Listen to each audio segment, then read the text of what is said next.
And I'd like to call to order the Redevelopment Commission meeting for the City of Bloomington for December 1st, 2025. We'll start the meeting with a roll call, please. Steve Scambolari here. Randy Cassidy here. John West here.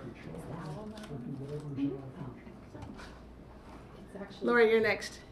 I don't think she can hear. We have a red light on our owl. Oh, you have an angry light.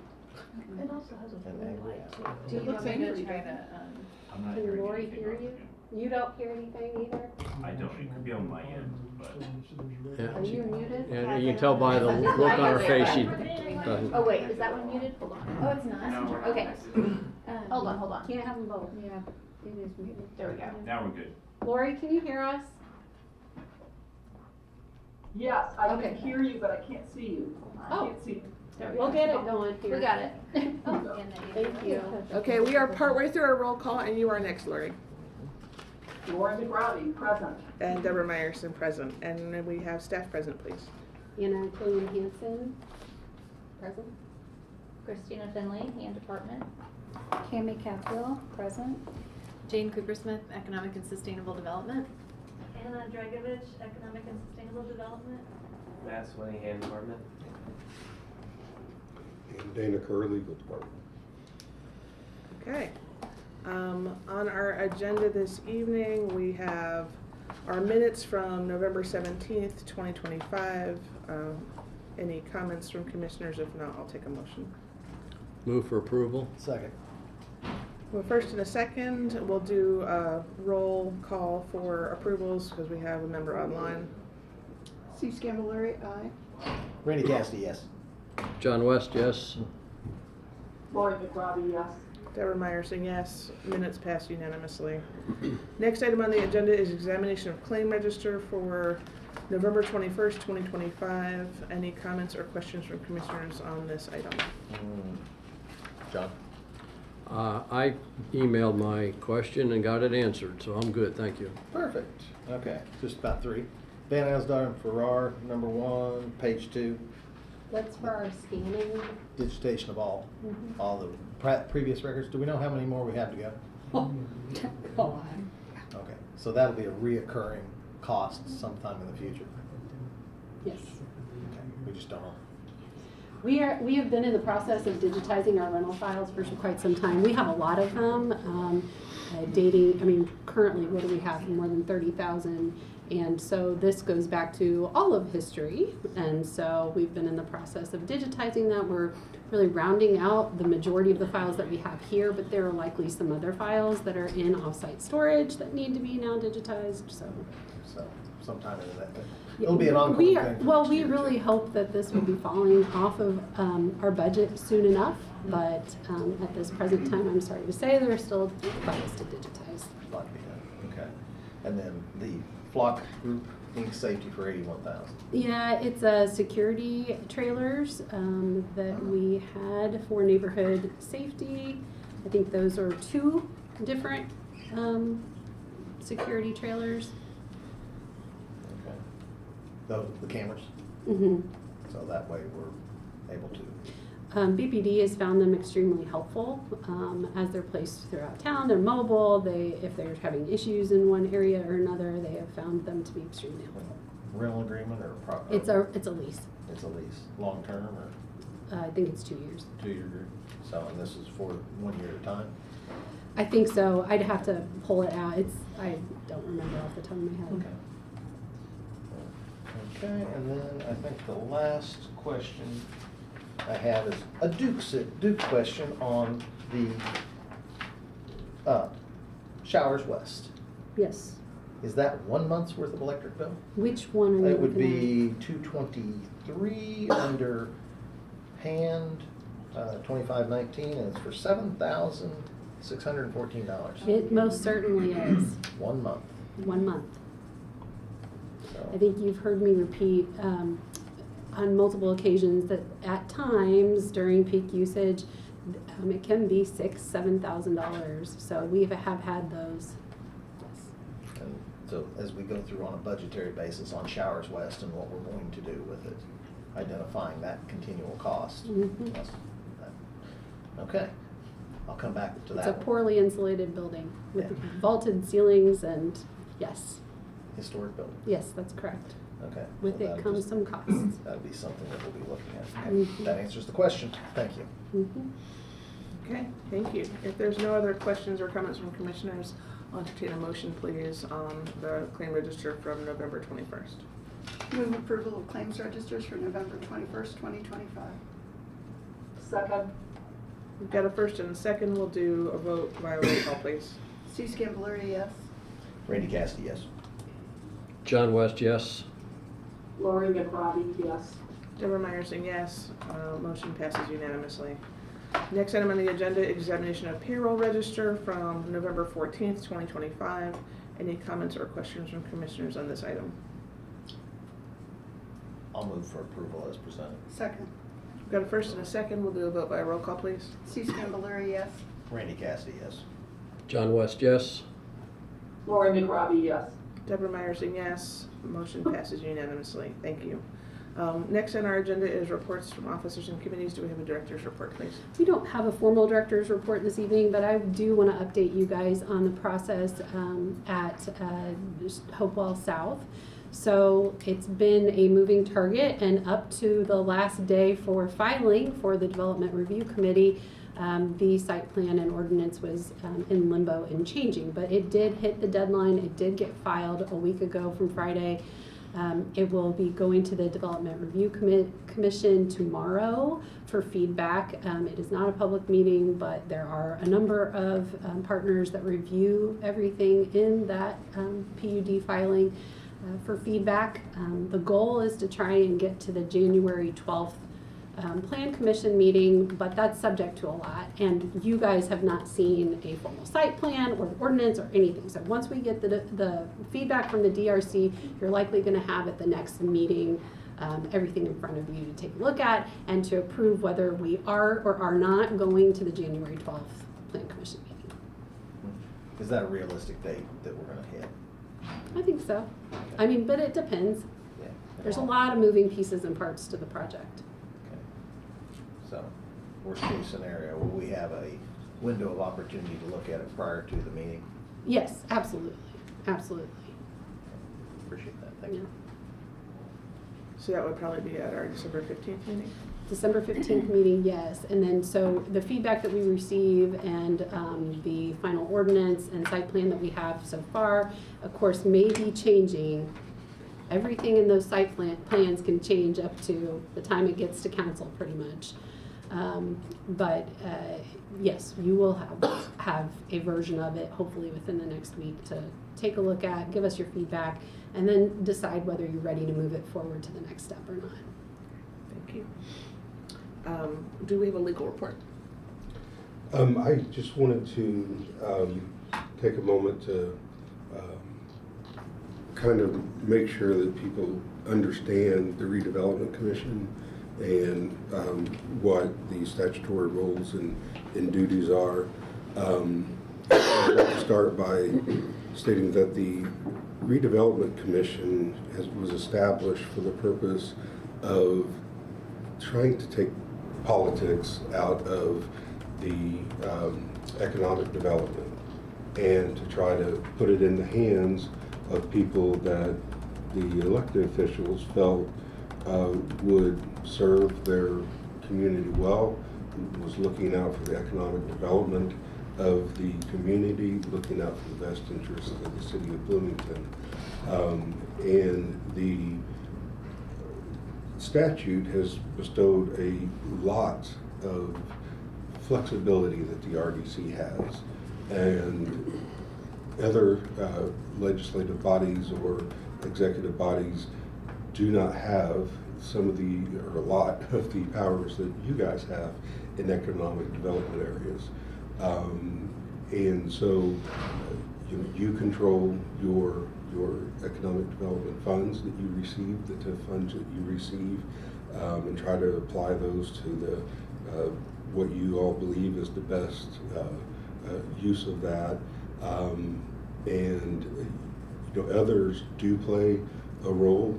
The executive branch plays a role by the fact that the executor,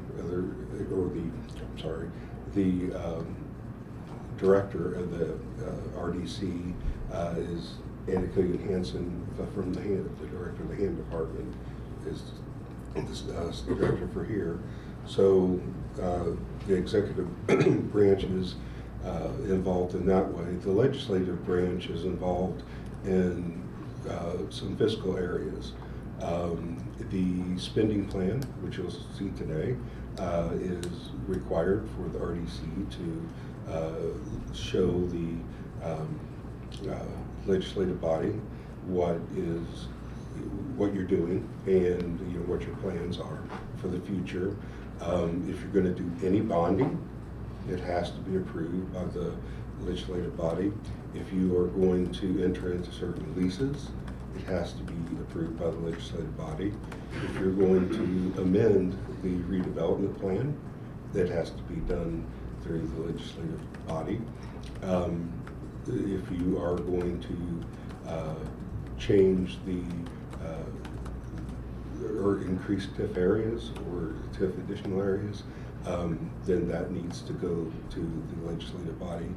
If you're going to annex properties outside of the city limits and go into the county where a TIF exists, there are a number of things that needs to be done through the legislative body for that.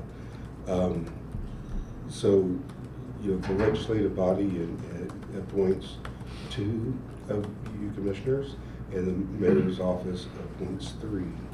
And they do that on what they believe you think is the right thing to do for the community and for the economic development of the city. So there's different entities involved in what the RDC does, but the RDC needs to know that they are autonomous. They're a separate body from the others, from the executive branch, from the legislative body. You're a separate body with separate powers bestowed upon you. And the reason the legislature made it this way was to try to keep politics out of things, to try to keep it so that it was purely about economic development, purely about making the city of Bloomington better. And so whoever appointed you feels like you have the knowledge and the skill and the ability to do that. And so you need, your role is to exercise your judgment on what needs to be done here. So just wanted to kind of explain that. I've had questions in the last few days about different people's roles, and I just felt that I could summarize that. And after the first of the year, there will, all your appointments are for 1 year. So whoever's appointed next year, whether you're all reappointed or others join, we will have a very detailed training session to really help make that clear.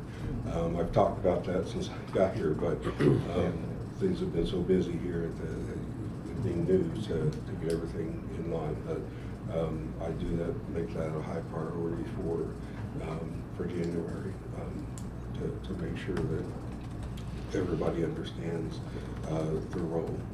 So beyond that, I'm available for questions. 3 questions. Yes, sir.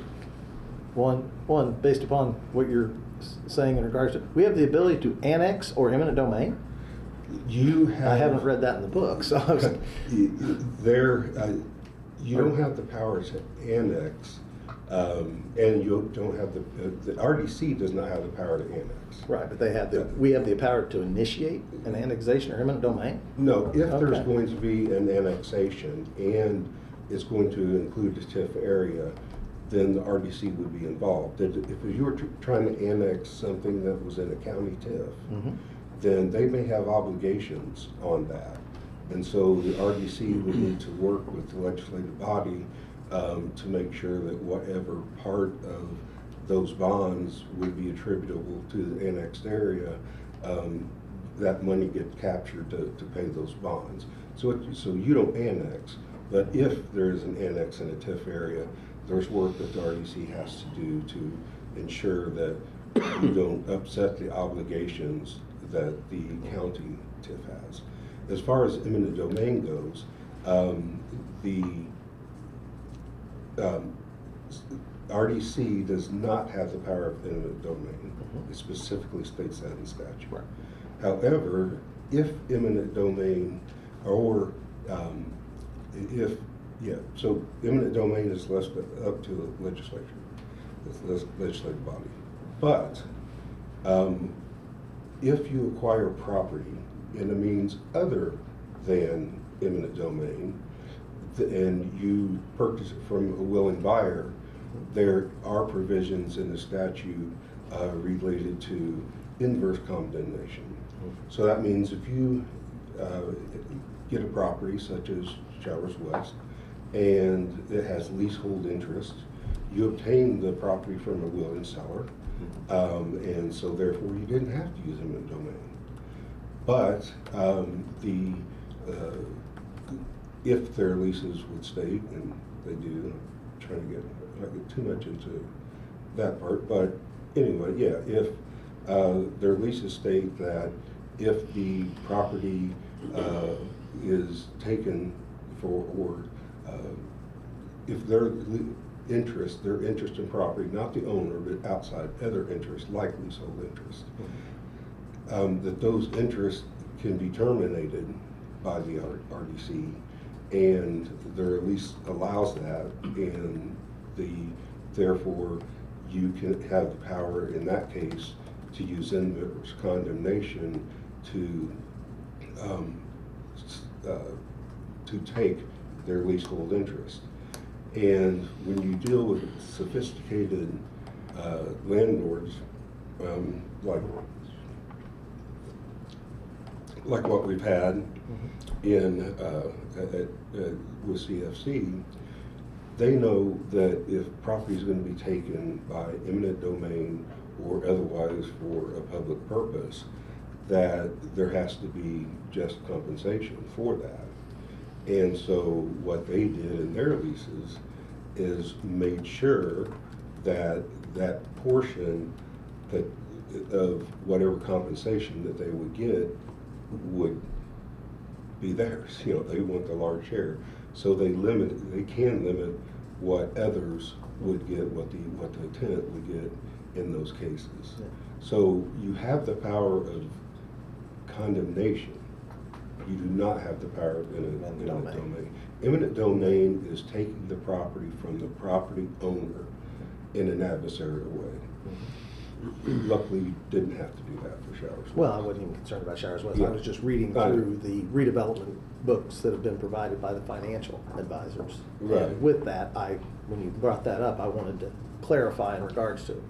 And then the last question in regards to it, when we're talking about scheduling something so we can all get together to do that, what kind of time frame would we be able to do that? Because everything comes at such a quick pace. If we were going to do that, is that something we would, whether it be us or any other individuals that are appointed, would that be something we'd want to try to schedule for February, March? So we went ahead and had it because, as you put, Dana, with everybody being so busy and so many things coming up, if we plan it far enough ahead, then we can actually utilize it because, you know. Right.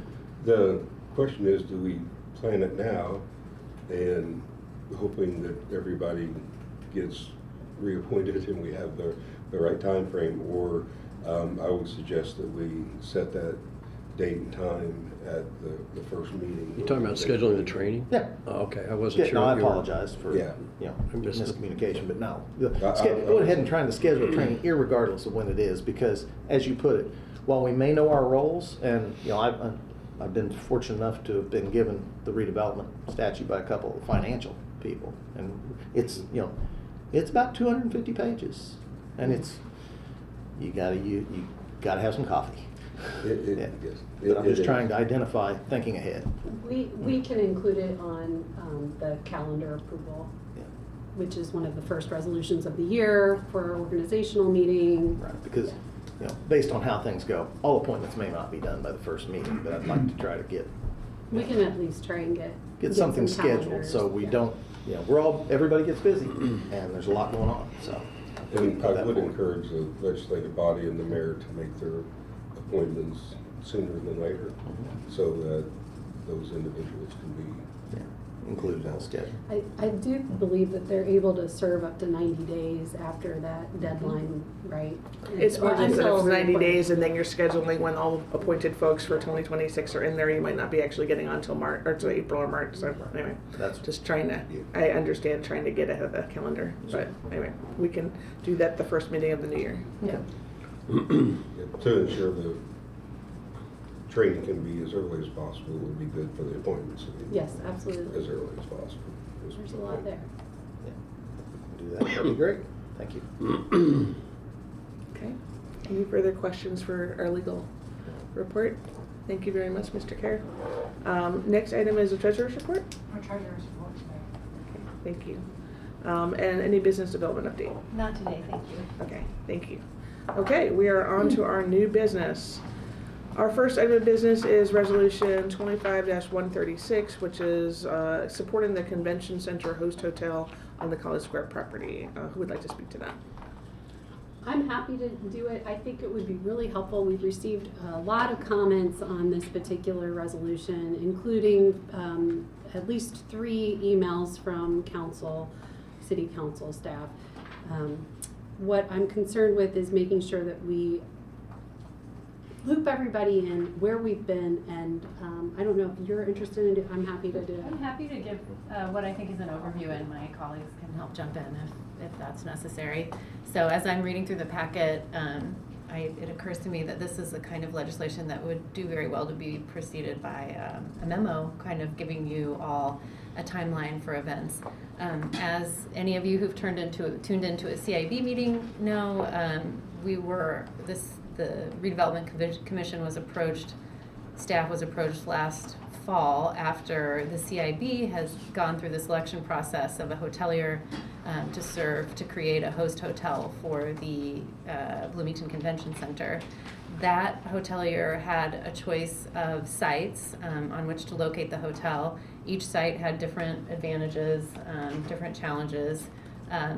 The site of what we call the Bunger and Robertson property, which I believe is 100 South 216 South College, was selected for a number of reasons.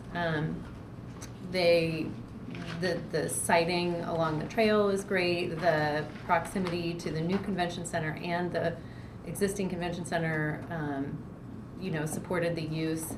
The property is flat, and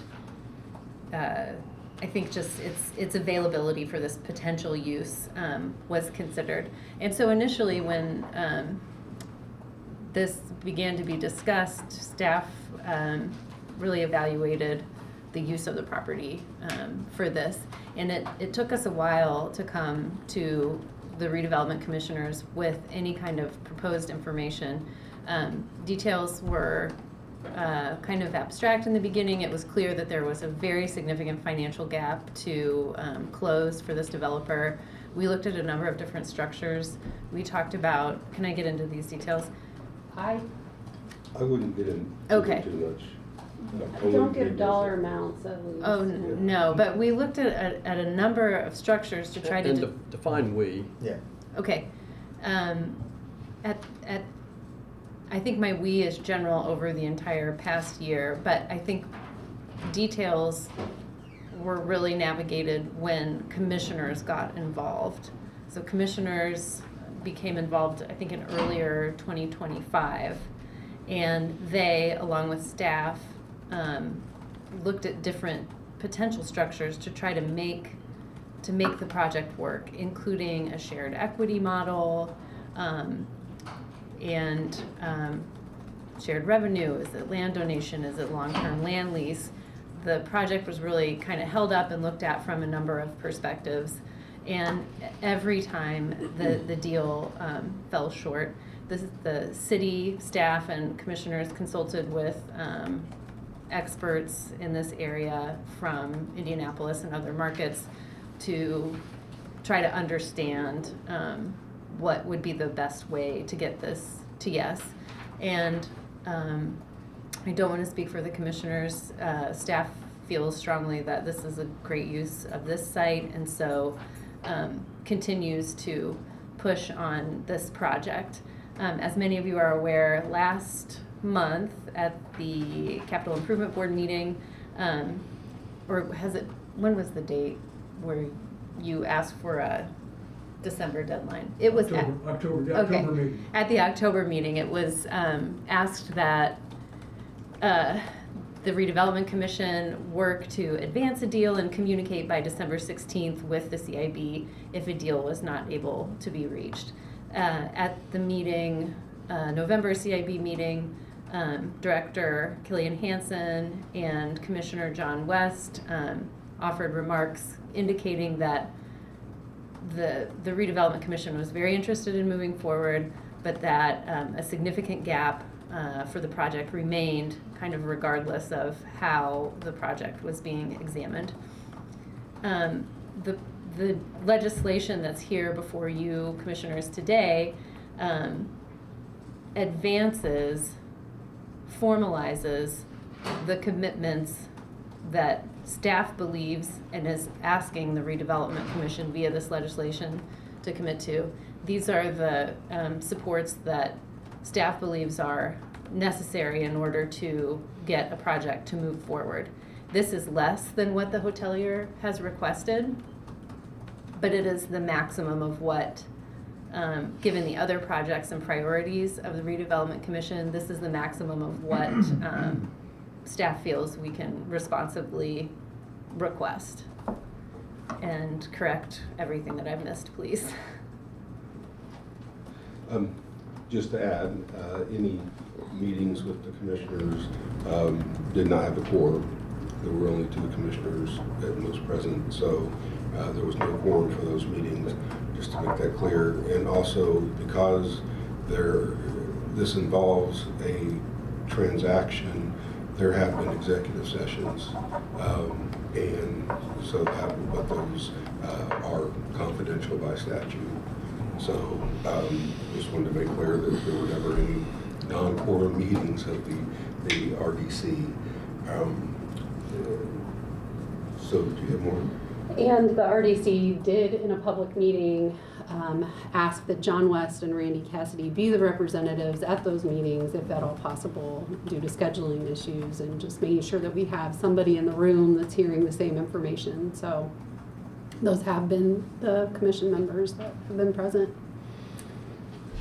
And since the packet has gone out, I have had some communications come to me of suggestions. So you have in your packet one version of that that we were putting forth. I don't know if you can share screen to share the other version, and then the commissioners could decide which version they prefer to work with. And I can point out the differences. I tried to share it with you just a few minutes ago. I will try and get that up here now, but if you guys want to continue conversation about this while I am pulling this up. I might just back the frame up one more level, if I can, in my overview, to say that the staff and ultimately redevelopment commissioners are not entertaining this project simply because a hotelier asked us to use this property for a hotel. It's because the convention center is a pillar of our community's economic development. It will drive our economic development, much of it going forward, and a proper host hotel is critical to the success of that convention center. It was understood from the beginning that the convention center or the host hotel would be needed, and that it would have to happen separately from the development of the convention center proper. But this is very much aligned with everything that we're doing in our downtown core, from Switchyard Park through Trades District up to the area surrounding Miller Showers Park. So, and without incentives, it's felt and it's factual that you would not be able to receive a hotel at the quality that you're wanting to serve as a host hotel. If you went strictly by private market, the market would not be there to put in that kind of a hotel. But with incentives, you can get developers to go above and beyond what would traditionally be available, so that you could have something that really supported your convention center. Do you need me to zoom in at all? Yeah, you can zoom in a little bit.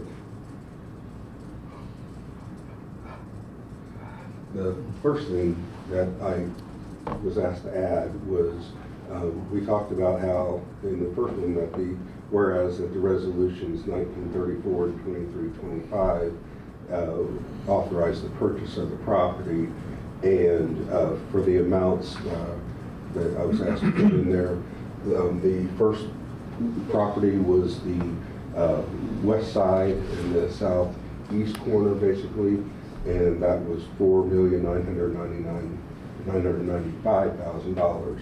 The second resolution 4 years later was for the northeast corner, where there was parking from the parking lots up there, and that was for $1,900,000.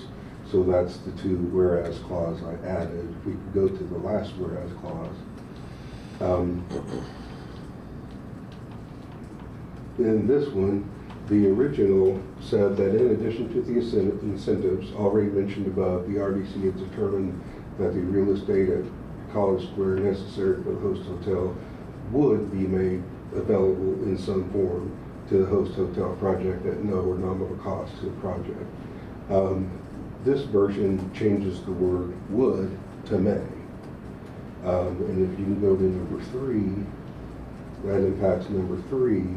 So we're now 3 reads that the Bloomington Redevelopment Commission hereby provides notice of its further commitment to the host hotel project by making known that the real estate at College Square necessary for the host hotel, so only that part of it necessary for the host hotel, may be made available in some form to the host hotel project at no or nominal cost of the project if it furthers the best interest of economic development in the city of Bloomington.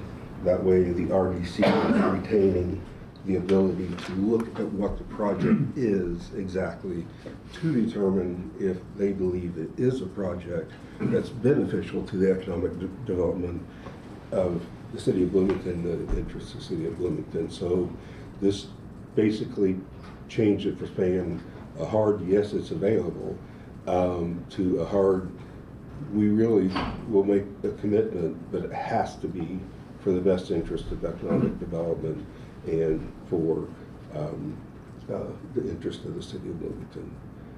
So those are things that were discussed, or sent to me from after the board packet or commission packet went out, and so you can decide to take a hybrid approach, and you know, and I can make edits, or if there's one of these that the commissioners prefer over the others, then the discussion could start on that particular version. Okay, thank you for those presentations from staff. I appreciate all of your contributions. I'm going to open it up now up to questions and comments from commissioners, please.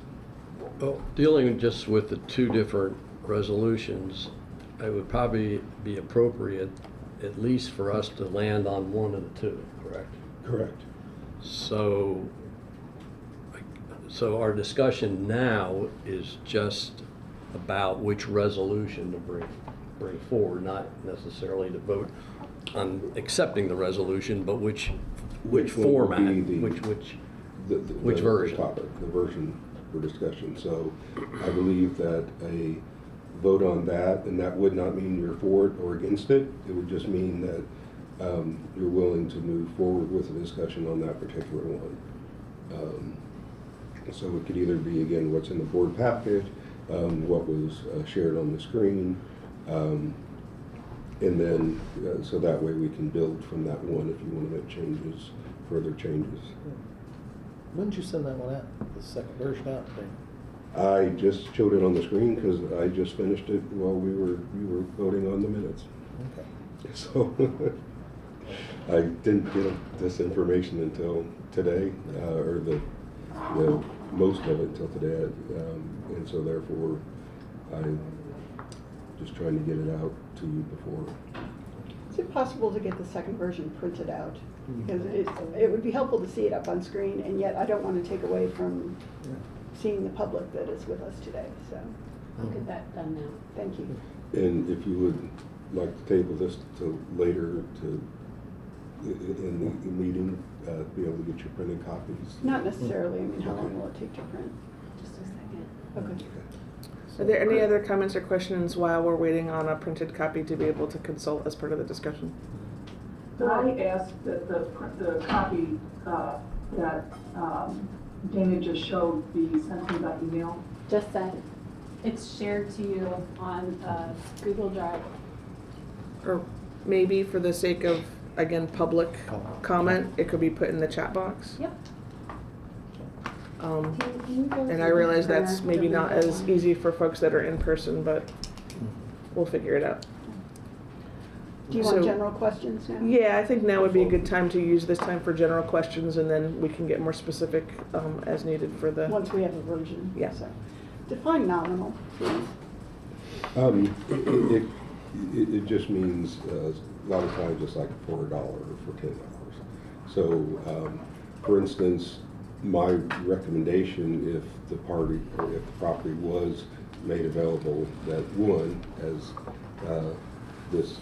both versions say, it would be what would be needed for the hotel, because it may be that entire site is not needed. It may be that it is, but if it's not, you want to keep what's not. You don't want to give away extra. And also, I would be recommending that you do a long-term land lease for the property. That will give you some extra control on the use of the property, as opposed to simply turning over ownership. And so it could be a long-term lease for $1 or $1 a year or whatever you want. But nominal just means a tiny amount so that compensation is received. And then who makes the decision on whether something is nominal or not? We do, You, correct? yes, yes. Is the land lease something that could be memorialized in this, or, I mean, I'm just interested in your recommendation versus what we've got in the resolution?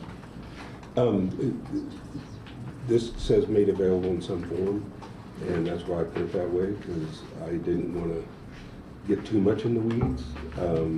The purpose of this resolution is to show the RDC support for the host hotel, and it puts it out there that you are doing what you can to help with the project, but by using the word maybe instead of would be, you're saying that you definitely want to be reviewing. I think you have the right anyway, but still, it's making it clear that you want to review any project to make sure that you believe it's in the best interest of the economic development and the interest of the city to move forward with that.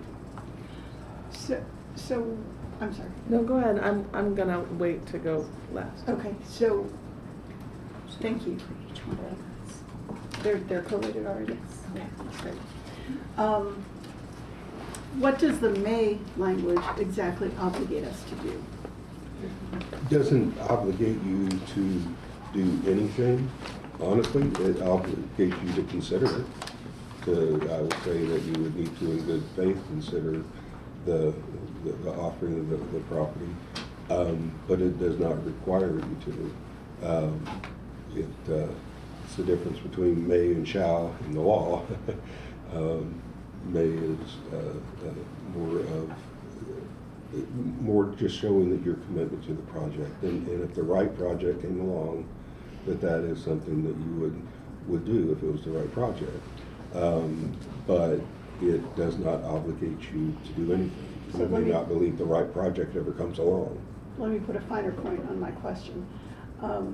Does it obligate us to demonstrate anything?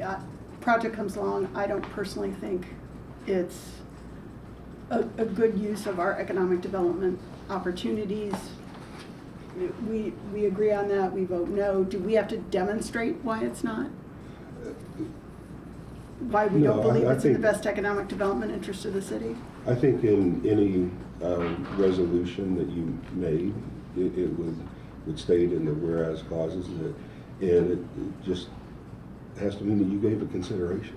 That's all, thank Yeah. you.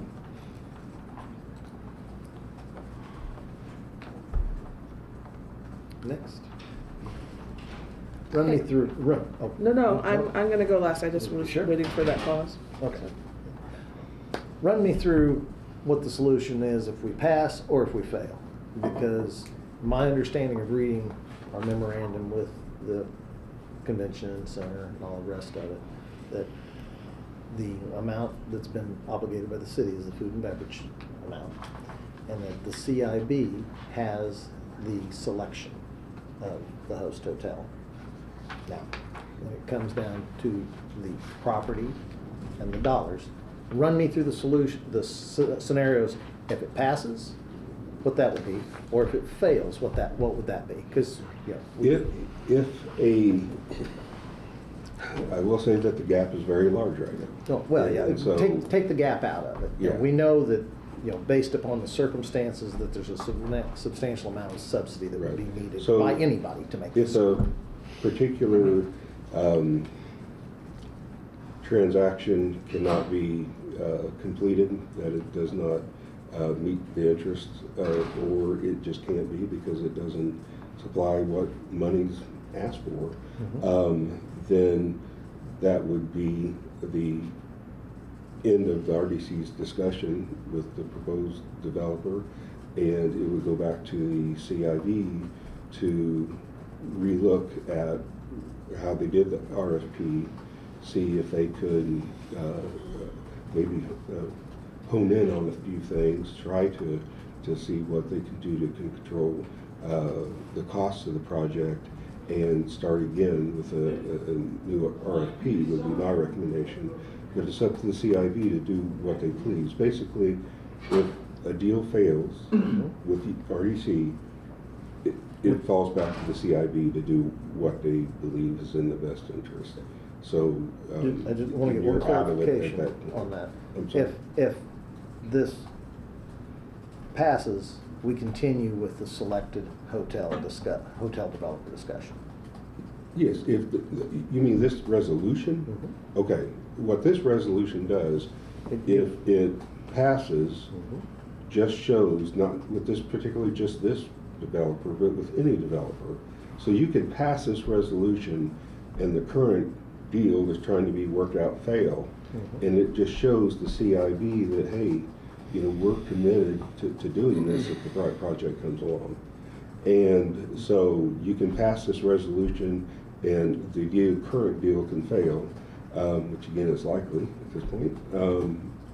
But if this resolution fails, it sends a signal to the CIB that you're not necessarily committed to having the land as part of the consideration, part of an incentive for the hotel project.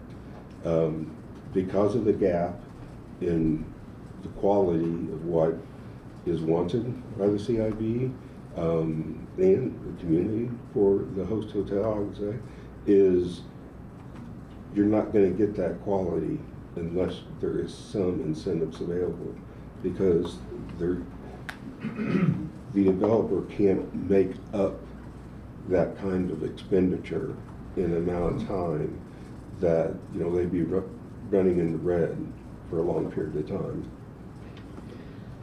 And you're not going to find a hotelier that wants to run in the red. They're concerned if they're running in the red the first year. So if you don't do something to bridge that gap, you will not get the quality of hotel that is envisioned for that property. And so that's the importance. Let me also chime in and say that even with a reduced scope, the CIB has discussed potentially reducing the scope of the hotel to help make up that difference. There is still a substantial gap that we can't fill. We have looked to other partners to see if anything else is on the table. We have explored every option possible, and we're hitting dead ends. So, would you be able to maybe just briefly illustrate, if possible, and this might be for Director Cooper-Smith as well, in terms of there are other hotels that are in progress in the community, and just from a general public point of view, what's the differences between, let's say, Posh Hotel or the Trades District Hotel, and what's needed for the Convention Center Hotel, that in terms of what the market can support and where subsidies needed, it just might help illustrate the difference. And I'm trying not to get into really, granular numbers, but just the real estate picture of why this gap exists and why subsidy is needed. well, construction right now is expensive, period, and it's only going up. So that's just the market the way that it is. But I think one of the bigger differences between both of those hotels has to do with no parking garage. So the Trades District Hotel is going in without subsidy, but there'll be leasing spaces from the Trades District Garage where there's availability, and so that's saving $20 million of investment. So it's not a direct subsidy, but it's effectively supporting the project. You asked about kind of comparing, contrasting with other hotels. Posh Hotel is super high end. The market for the Convention Center Host Hotel will be lower than that, but it will be a nice hotel. And the key for the Convention Center Hotel is that it have 200 beds. And what we're finding is that the way the developer would typically address the funding shortfall is through condoizing part of the property. So having longer term stay units and units that were not always available to convention center business, and that was unacceptable, and it is unacceptable from a business perspective for the host hotel. The other variable, I'm going to lose track of it. Speak to amenities. Yeah, so, well, the initial list of amenities, or comparing, say, Posh to the proposed hotel for the convention center, well, full service, this is number of rooms. Yeah. I can't speak to the number of rooms at Posh, I'm sorry. And this would be a full-service hotel, so it would have a full-service restaurant.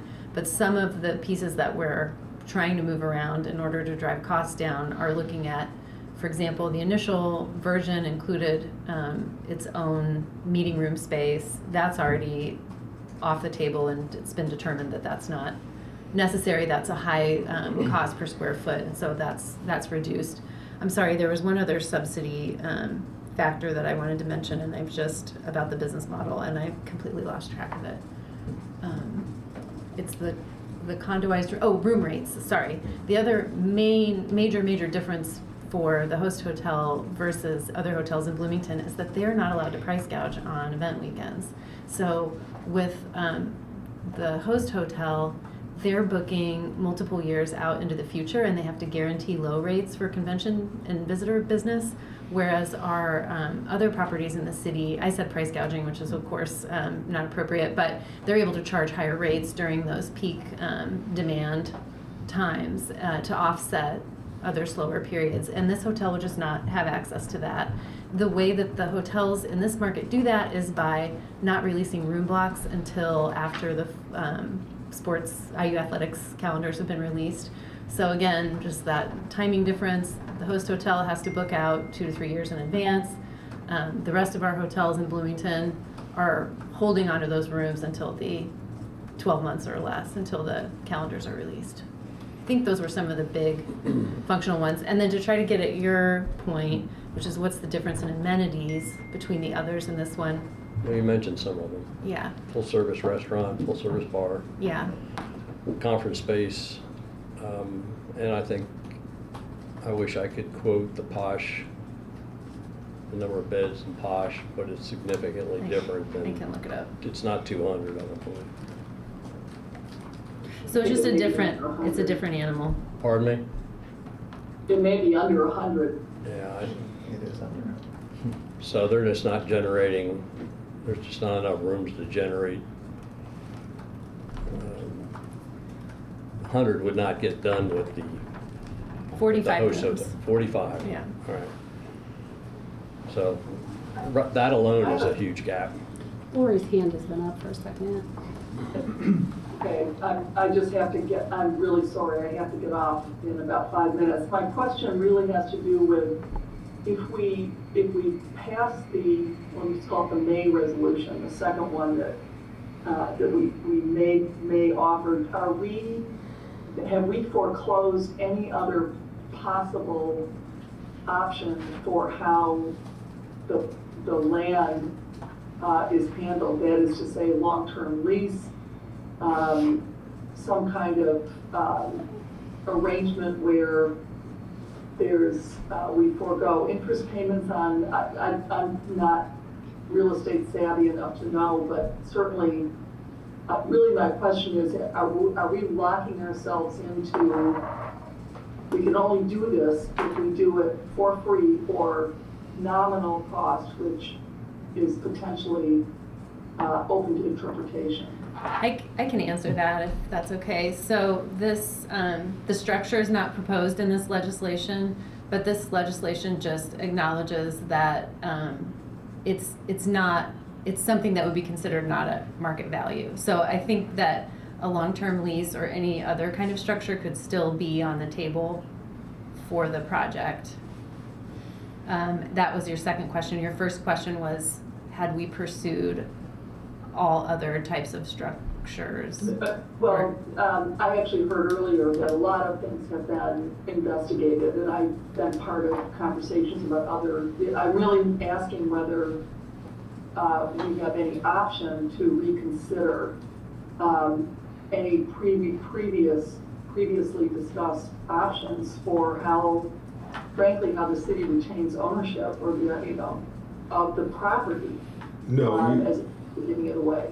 Okay, I think I understand your question, and this doesn't preclude you from making any type of deal regarding the property. For instance, it may be that the proposed project is one that did not have a significant gap, and there was no need to provide that much of an incentive.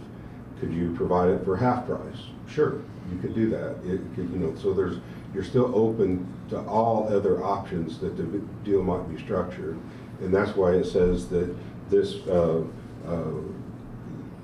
that basically it has to be the right project, and if it's the right project, then you can determine what that kind of incentive might look for. This right now is considered the maximum that the RDC could do.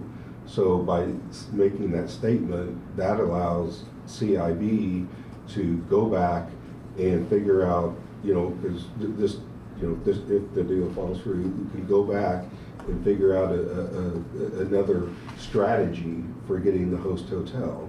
And if they know that that could be available and they let that be known, they might attract, I don't work on the CIB. My recommendation to them would be a different RFP with different parameters. And if they can let it be known that if the right project comes along, this could be a possibility, then that might entice, a higher quality hotel to come in for whatever it is that the CIB believes would be what they would want to see in the host hotel. So the answer is no, you are not limited in anything that you move forward in the future. If this were to drag on and 18 months from now, another use of the property comes available, you can do that.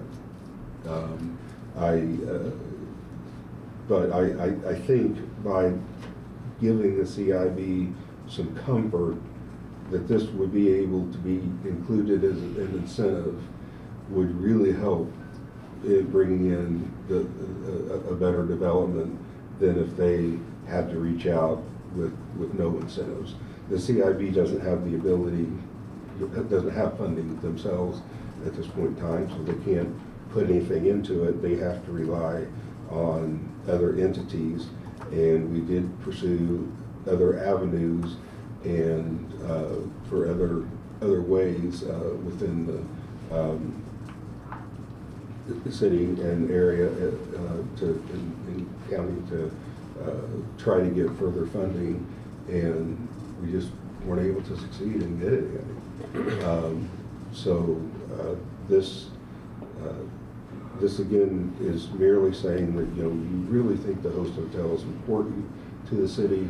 You believe in it, you believe in the convention center, and you know, this is something that you might be able to offer if the right project came along. But it doesn't mean you have to offer it as is. It may be again that the incentive is $3 million, and so you would offer it for a $3 million discount or something like that.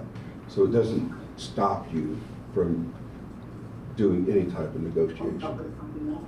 Okay, thank you, and thank you all. I'm afraid I have to sign off. Thank you, Lori. Thank you. We still have a quorum, so we're good. Okay. Back to kind of where I was trying, sometimes I'm thick-headed and it takes a minute to get through to me. So when I'm looking at this, based upon the gap we have, this is authorizing an incentive, but it's still going to go back to the CIB. They've got a December 17th timeframe that they put. We've got a significant gap we're unable to meet at this present moment. And whether it passes or fails, it's still going to go back to the CIB for It's either. still going to go back to the CIB. This would just say what, No. if you're committed to it in this manner or not. Well, purchase the property, so that's a pretty significant commitment that we've made. Now we're talking about how we either get repaid back, since this was purchased with TIF funds, and Convention Center has been F&B in the Convention Center portion. So as we've talked about Posh, we've talked about Trade Center Hotel. We did make a concession on the Trades District Hotel where we discounted the land and we allowed for a payment structure that didn't start until till after they were open. So when we look at how we're looking to do this, because of the way the dollar's in at the 6.895 million that we've got in it, it's a matter of how, whether it be a year, 2 years or such, we actually would be able to get those dollars back into the TIF funds, whether it be long-term land lease. But, you know, and as I look at this, it seems as though we need to be able to give very clear direction to the CIB from a financial standpoint of what we're able to do, and then be able to make sure that the TIF can get repaid in whatever manner, whether it be land lease, whether it be delayed payments, whether it be in the overall tax revenues. So that's my concern. It's going back to the CIB is what I'm gathering here, irregardless of which way this goes. Right, it's just what kind of comfort level the CIB is going to have that would be in. And this type of incentive wouldn't be one that was paid back. This would be one where you're providing the land for the project for economic development purposes, for what the value of the increase in the economy that you would receive and Bloomington would have. So you're basically, by putting in the money, you're buying economic success, I guess, in a way. By, you know, this success won't happen to the extent that it could without this incentive. And so the purpose is to provide this incentive so that you can draw in the right project. And again, you get to decide if that's the right project or not. Well, but my main concern is I'm hearing between what we know from a gap standpoint, the selection of the hotelier that's there, the discussion CIB has had in regards to reduction, which you don't want to reduce if you don't have to. Right. Yeah. still not enough. Still not enough. Still not enough. Irregardless of where It's we're not enough. And, you know, my understanding of the resolution was also to signal, this is all we have. Yeah. There's nothing left on the table. Quit asking. Because this is all we have to give to the project. We can't meet the gap. We can't get the deal done. So we go back to the CIB here regardless. And, you know, and as I look at this, you know, we put in 6.895 million into that. And whether it be something similar we've done previously where we gave a discount or that we need to have, or, you know, allowed for the payment to come back in a 2-year, 5-year, 10-year, whatever that time frame is, that we have a definitive plan that can be put out and the CIB can do that from an RFP standpoint. So we know, they know specifically what it is, because. That is up to the CIB. I mean, the only reason that we're involved at this point is because they selected our site, right? So we have absolutely done everything that we could to try and figure out how to get the deal done. And ultimately, the wall is the wall, and we are at the wall. It's the financial portion. So, okay. I have 2 questions. One is it possible, even though I realize we don't have an actual specific proposal right now, but in terms of the figures, 'cause we're talking about the gap and how what the RDC has in front of it in terms of this resolution is not going to fill the whole gap. Is there any way that we could put some relative number on there to illustrate for people, public who are listening, what the relative gap might be, just because I think that's not fully appreciated without hearing something, even though I realize, again, we're not talking about a specific proposal right now, but I think it's important to understand what the RDC has in front of it in terms of our commitment of where that helps and where, you know, where there's still, and just trying to, again, illustrate that for folks. In the real estate world, and maybe John, you want to speak to this as well, is that sometimes those terms can come back to bite you. If you disclose them, it may hurt the CIB in future negotiations to know what has already been out there. So that's why you have executive sessions to talk about real estate transactions. Some of this stuff is confidential. I would be very leery about disclosing what that gap is, but please understand that it is significant. Okay, no, that's helpful. Even just to put it in relative terms, again, I understand the hesitation of putting a specific figure on it, and I'm not asking for that, but just to give the sense of that what's in here is not all that needs to be addressed at this point. I have some non-local examples that might help just for scope. Hotel Carmichael in Carmel, Indiana. I'm sorry, I can't remember when it was initially built, but I think it's 10 years old. I think they were in $45 million 10 years ago, and they have a shared profit model. They have never collected on that shared profit, and they just did an expansion, or they committed to an expansion this year that will add rooms. I apologize, I don't know how many, and I think that was for $15 million, $16 million. And I'm sorry, I can't tell you how many rooms that's buying, adding 60 rooms. So that's a large number. And then in Indianapolis, the numbers are even larger than that. I think it's like $100 million for their host hotel, which is not, you know, it's not really an appropriate comparable, but it can kind of indicate.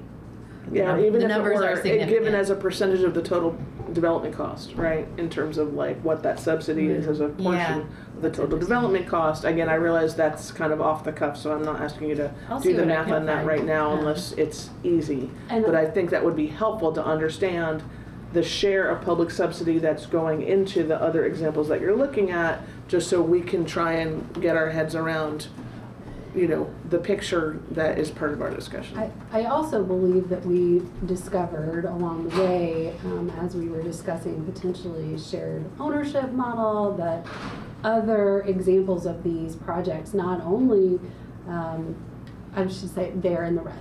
They're not producing the payback that you think that they are, which was surprising to us. Sure, but from an economic development standpoint, even if the hotel itself is in the red, presumably there's the larger economic development that is intended to be a benefit to the community. Right? I'm not sure that we have that off the top of our Right, no, and I'm just trying to, again, kind of connect certain dots in terms of, like, why do you do something if it's just gonna put you in the red? Well, there's the ancillary benefits of having that lost leader, let's say.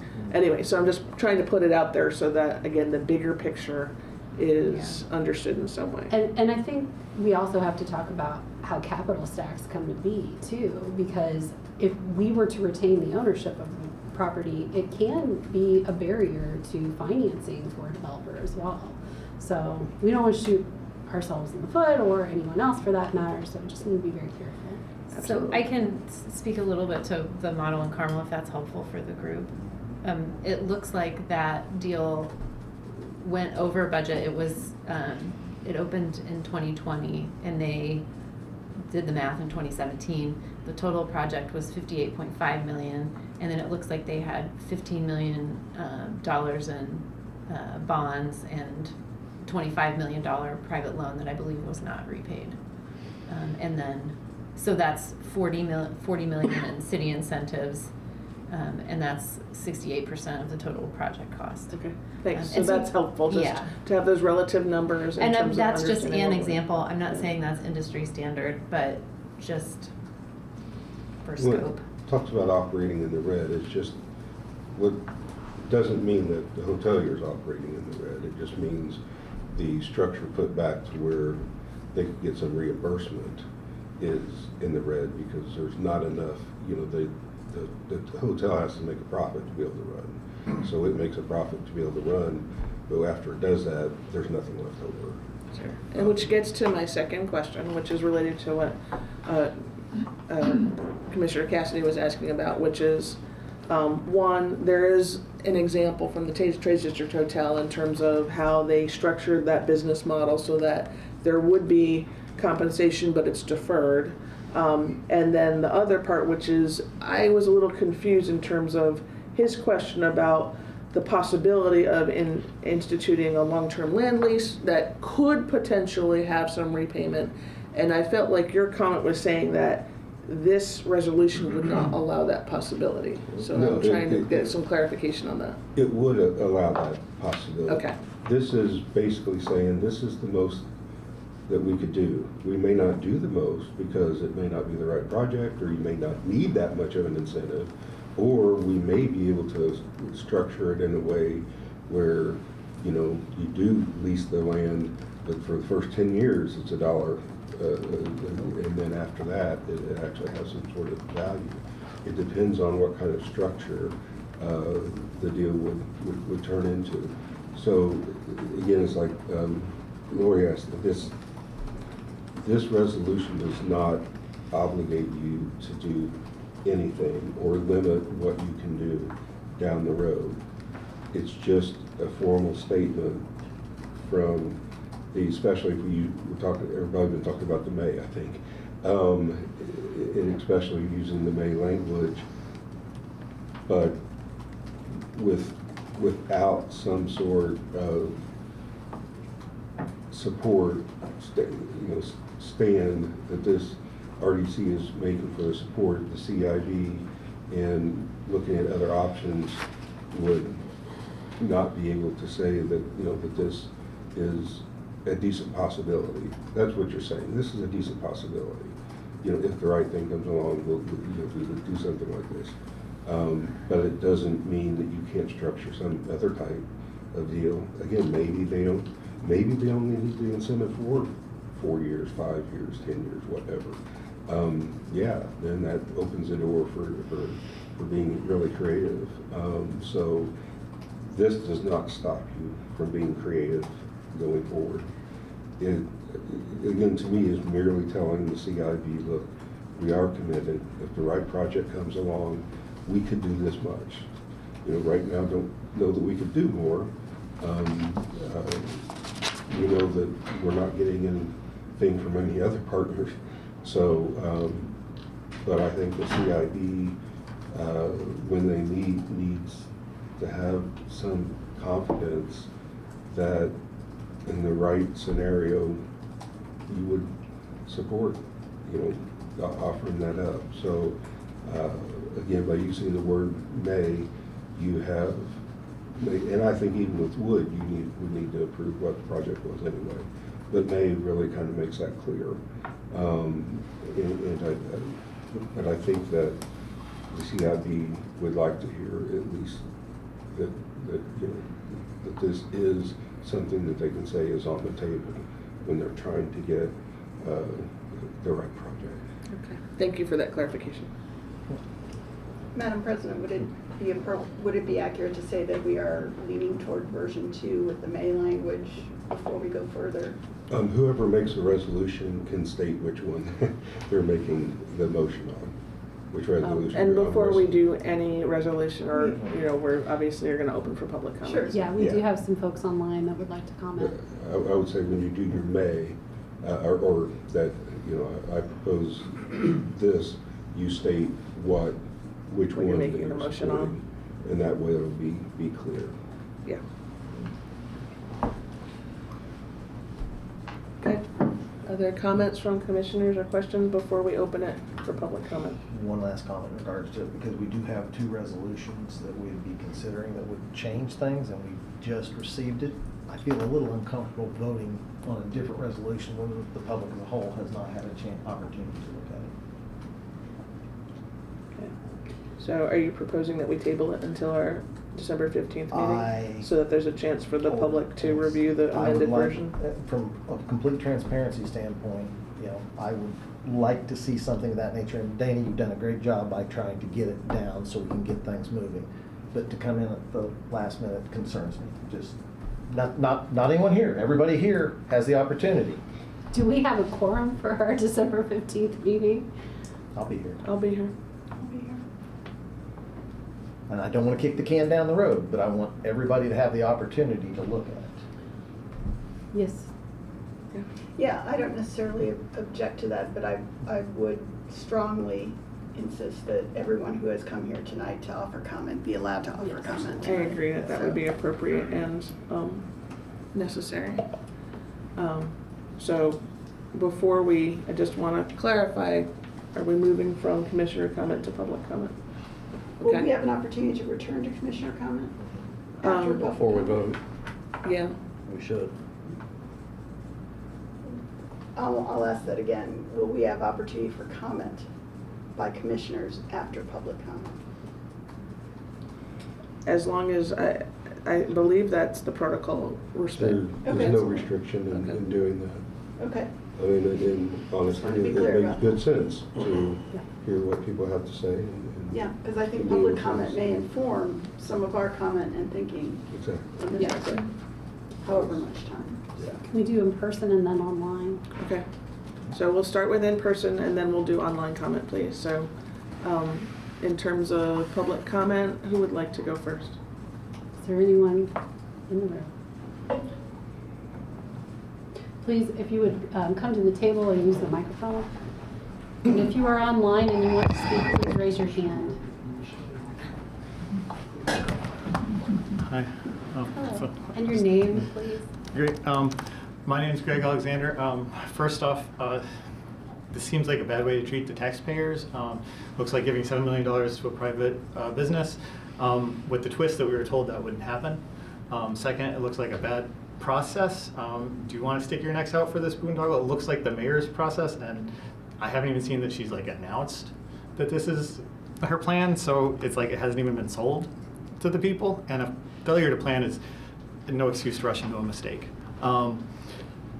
Third, it's a bad way to treat the city itself. This commission, the rest of the city's Parks Department has bought a lot of land in the last couple of decades since I've been paying attention that is sitting empty. That's worse than private ownership. It's not good stewardship. We have a real estate scarcity, and this buddy's contributing to it. If we don't have a good plan, we need to come up with a better plan. We can't abandon stewardship.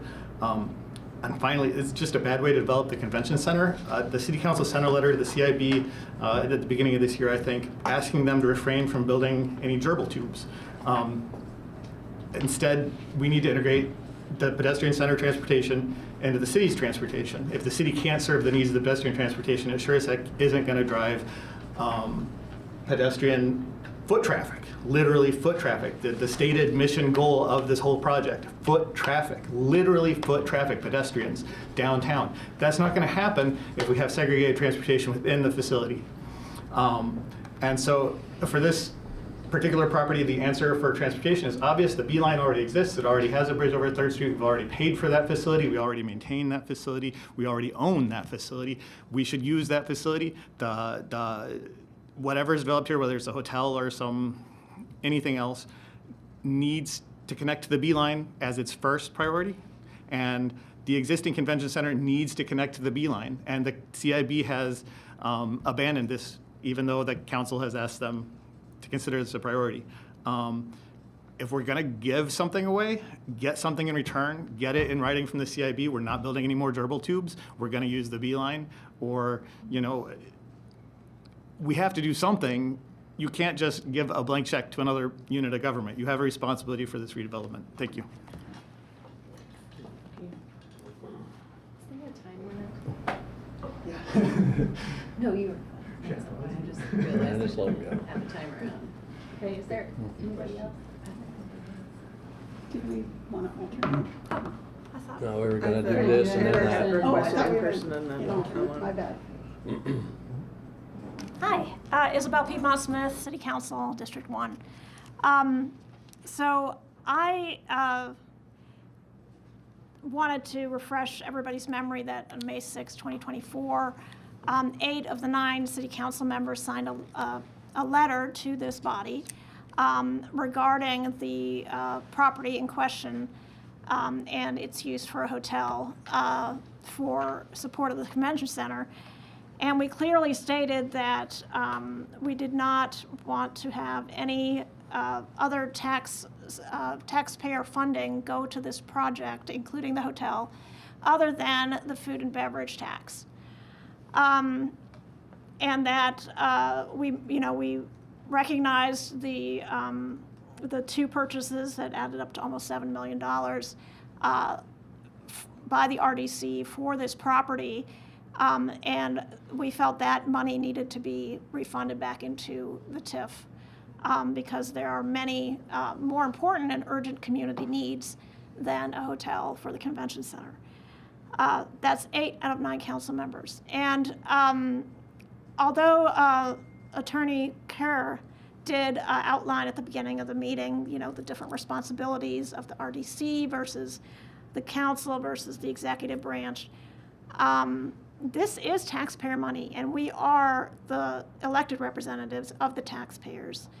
And I feel strongly that we should have a say in this. And the only reason it didn't come to the city council as a purchase to begin with is that it was divided between 2 parcels that individually did not add up to $5 million. But if they had been done together, that would have been something that would automatically go to the city council for approval. As it should. I very much respect everybody who serves on the RDC, and the director of the RDC and our economic development director. But we are elected, and we also have the best interests in mind of the city of Bloomington and the economic development of Bloomington. And we should be looped in, at least as a courtesy that this was happening today, but more profoundly be consulted as to what is done with this high amount of taxpayer revenue. To me, it seems premature to kind of broadcast that you'd be willing to give away this property. It seems to me that the CIB could do another RFP with revised qualifications, and then see what happens. This whole thing is premised on one developer demanding certain things. And along the way, we've heard from the CIB that some of the things are fungible. Well, let's throw it out there. Let's see what other developers might take a bite before we give away the farm and say, hey, you don't really have to negotiate. We're just going to give this to you, which is what you would be signaling with this resolution. So thank you very much.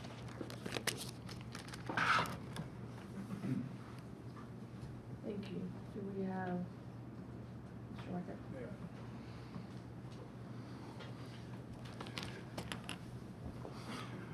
Good evening, John Weichard. I'm here as president of the Capital Improvement Board.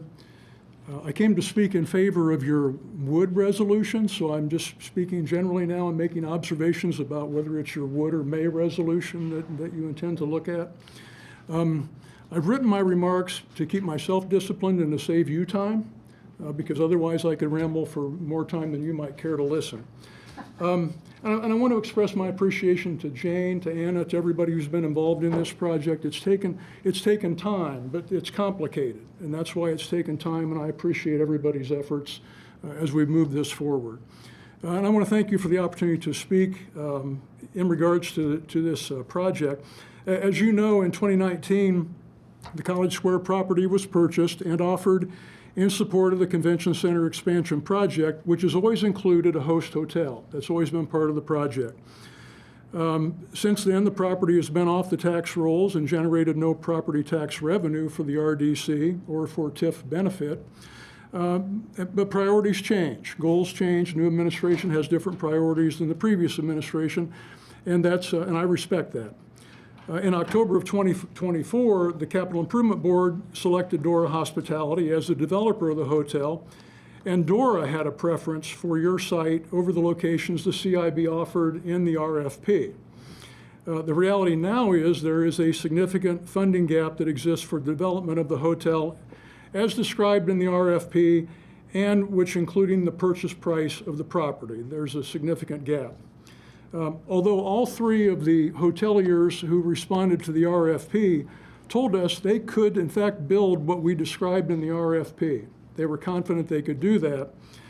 In an effort to narrow the gap that exists, the CIB has offered to reduce cost in the design by approximately $15 million from Dora's estimate by revisiting those design elements, because we too want to help close this gap. That's a bell we won't be able to unring, just like it's a bell that you will not be able to unring if you offer this property in some fashion. We know that. Even with that, a significant funding gap still appears to exist.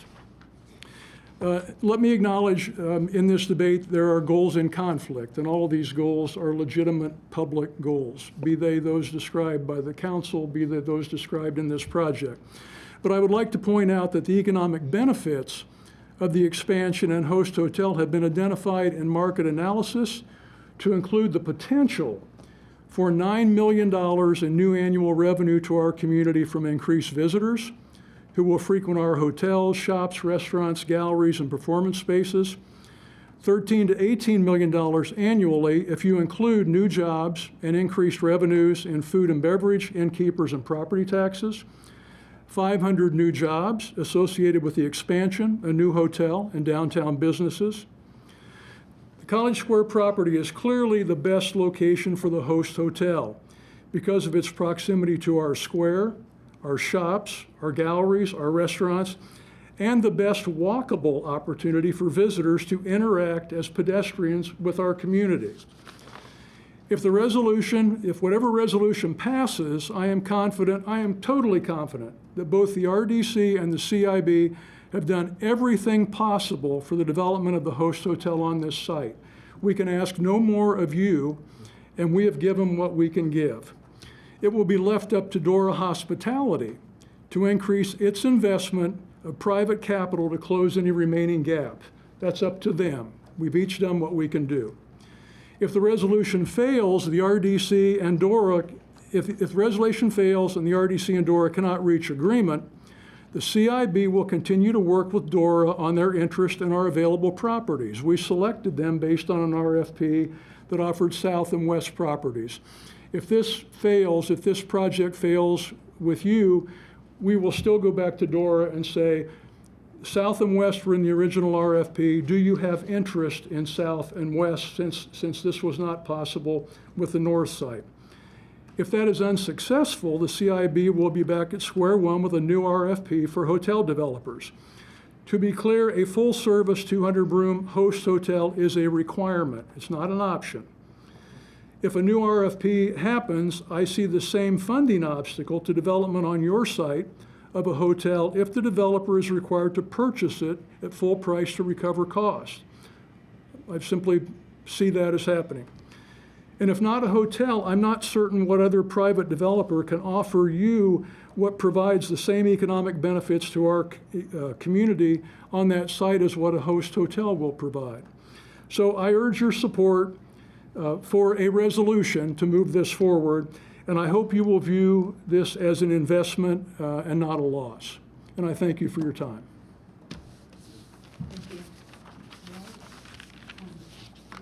Any other in-person? If not, we will go to online public comment.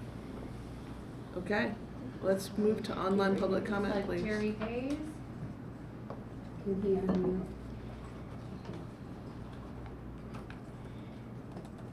He's muted.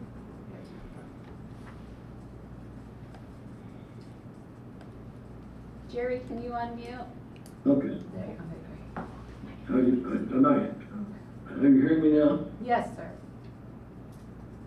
Okay. Well, I'm driving a little late to the party and a little bit late to this meeting, so I really just have some questions. First of all, I'm in favor of the host hotel on that site. But if it can't be built on that site, just either west or south would be okay with me. So the questions I have are, what did the city pay for that property, the Bugger Robertson property?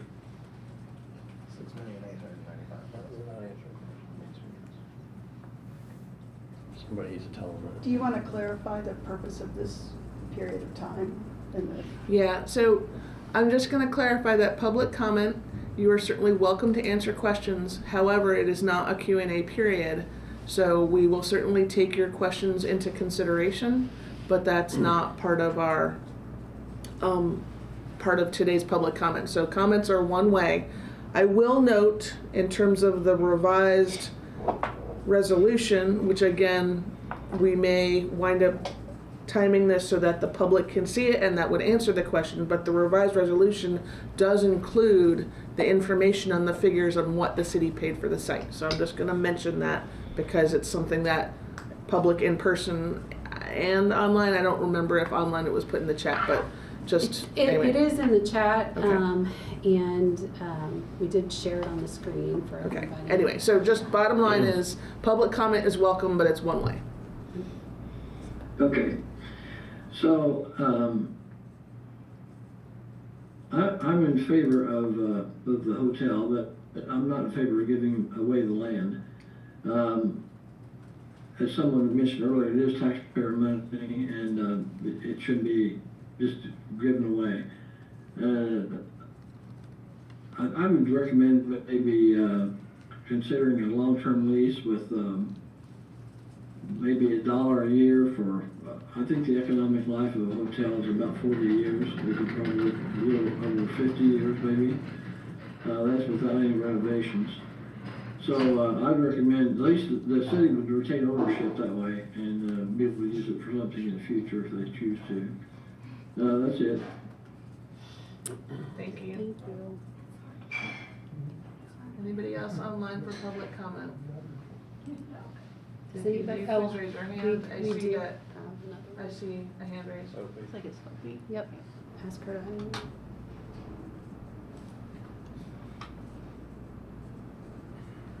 Hi, good evening. Thank you for letting me speak. This is Hopi Strasburg, City Council District 3.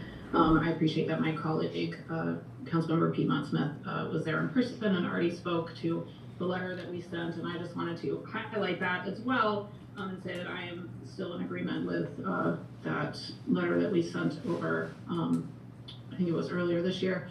I don't want to give that land away. I think that that's not appropriate, and I understand having to close a financial gap in terms of, I think I looked at the assessed value of that land earlier today, and we paid significantly more than the assessed value of that land, and that's one of those disappointing realities that I'm looking back and going, oh, before I was involved, there was this decision made by somebody who might not even be at this table at this point, and now we have to manage the consequences of a land purchase that now we can't get back in full value. But I think that the resolution as it is currently written, I have not reviewed the revised edition. I think that it goes too far in saying that we could potentially just give it to somebody. So I hope you take that into consideration. Thank you very much. Thank you. Our next public comment? Sandy, gotta tell him he doesn't know. He's not rigid. Andy? Yeah, I'm here. Can you hear me? Mm-hmm, yes. I can be heard? Yes, sir. Well, Isabel Piedmont Smith, my colleague on the council, was very well spoken in her comments, and as President Hopi Stosswell also explained, she feels the same, and my discussions with council members is that the vast majority, super majority of council members still feel very much the same. And that sort of takes me back to a point that was made very early in the meeting, or a comment that was made at the early part of the meeting about politics and about the difference between the duties and responsibilities of jobs and workings of the various elected representative bodies in the community. And, you know, I've always objected to that term, use of the term politics as something that a legislative body does, particularly at the local level, that's somehow not primarily motivated and done in the interest of the community overall. I think, you know, politics is, simplest definition is just the activities associated with governing in an area. And we all of us share the interest of bettering the community in what we do. That's why what we do, and it's what drives our decisions. Whether it's the RDC, the CIB, the city council, the county council, the mayor's office, you know, whatever. But part of that, a big part of that community interest and of bettering the community that I feel is not really being touched on here is the issue of trust, and trust in the larger community. The community believes and understands that the F&B tax was what was going to fund this project. Now, we can't say on one hand, oh, the hotel is an absolute essential, integral part of the project. Mr. Whitecard just got done saying it is part of the project. It's part of the project. And yet also, on the other hand, say, oh, but it's actually a different part of the project, so we can sort of think about it differently, treat it differently when it comes to funding that. It's not. The public will see that as not a honest face argument. I feel very strongly that that's how the public will feel about this. Council members have been supportive in large part, or in part, due to the understanding of the food and beverage tax being the source of revenues, and we're not going to have mission creep, and we're not going to be taking from other funds that are critical and essential for other uses in the city. And the council members who were skeptical, so the council members who've been supportive, that's part of the understanding. The council members who have been skeptical predicted just this kind of thing. Just this kind of cost overruns and the need to dip into other revenue sources. And I really believe that this undermines the public trust. At the very least, please table this for now, postpone until the next meeting. There's a lot of things to think about.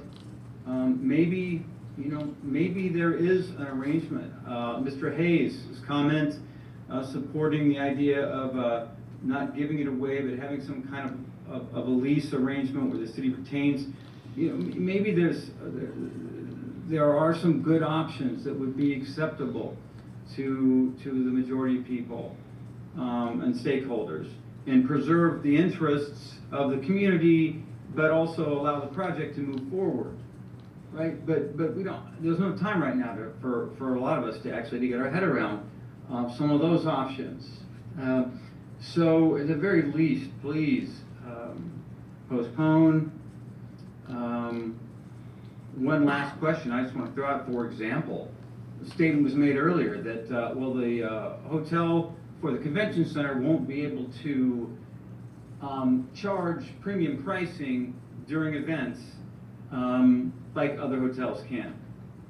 Well, if they're not having an event at the convention center, but there is a major community event going on, like a football game with a new success we've seen with the IU's program, or other large event, does that mean that the convention center will not be allowed to or not increase their prices at all, or premium prices for rooms during those events because they're not having any kind of convention possibly during that event?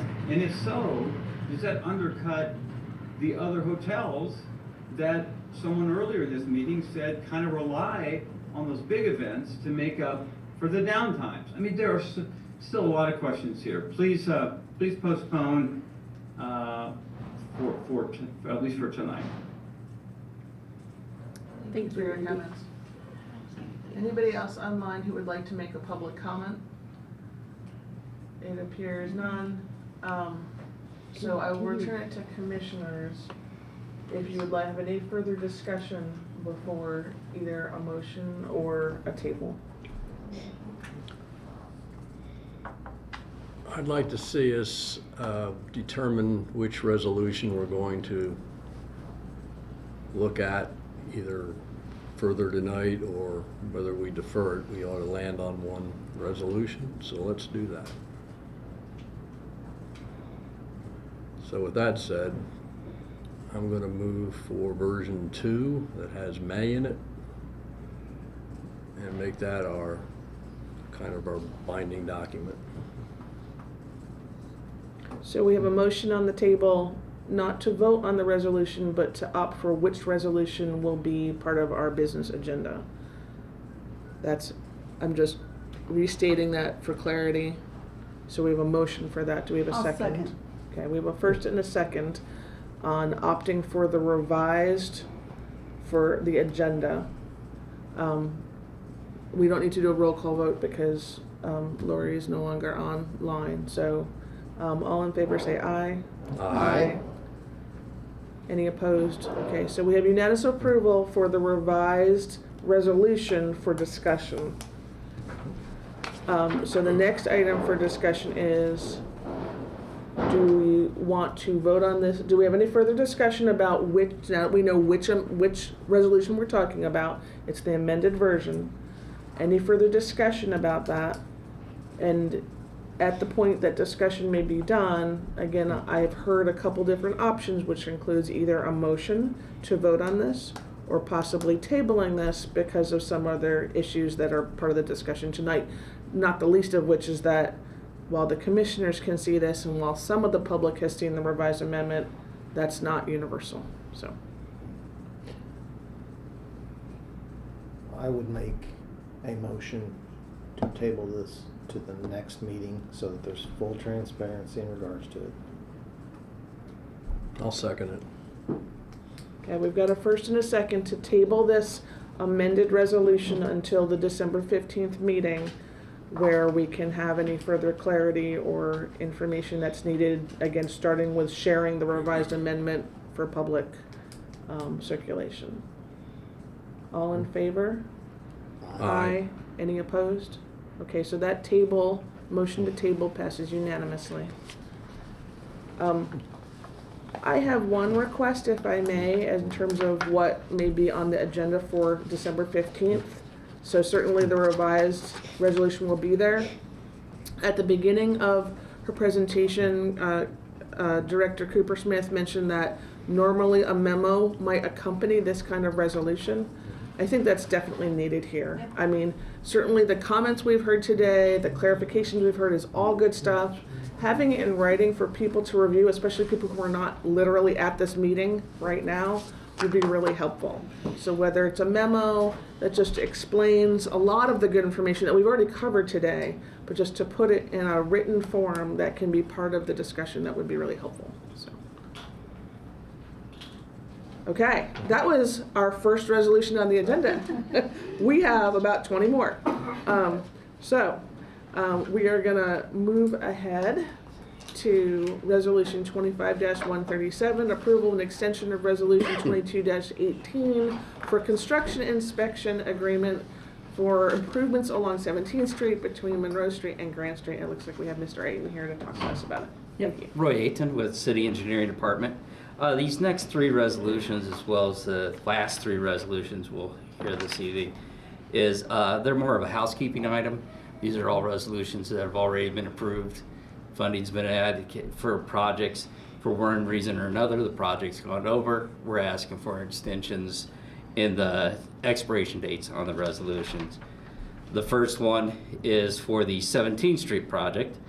The original resolution expired, I'm not sure, December 2023, but we actually have VS Engineering is still on that project, and we're still working out it's an NDOT job, so there's issues with NDOT and the final change order and the final construction record, and it's been idle for a while, but that is coming back up, so there may be some more funding that'll have to be applied to that. We're not asking for additional funding from any of the original resolutions, just the extension of the expiration date to December 31st, 2026. Okay, thank you for that presentation. Any questions or comments from commissioners on Resolution 25-137? Yes. Yeah, you just mentioned this had been idle for a while. Is there a reason this hasn't come to us sooner with the expiration date of 2023?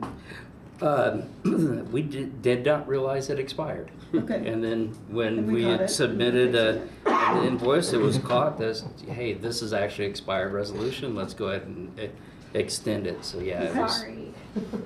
No, it happens. It just appreciate it. We wouldn't process the claim, so we force the issue. As they shouldn't, and this one was already expired. Some of the others that you're going to see this evening, their expirations at the end of the December of this month. It's not going to let us, we're not going to be finished with the project, so those we're just asking for extensions. But it was a good time for us to go through all of our resolutions and make sure we're right with our expiration dates.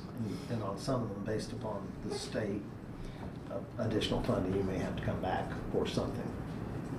Additional time on the existing dollars. funding. Yeah, we don't need any additional funding at all. Okay.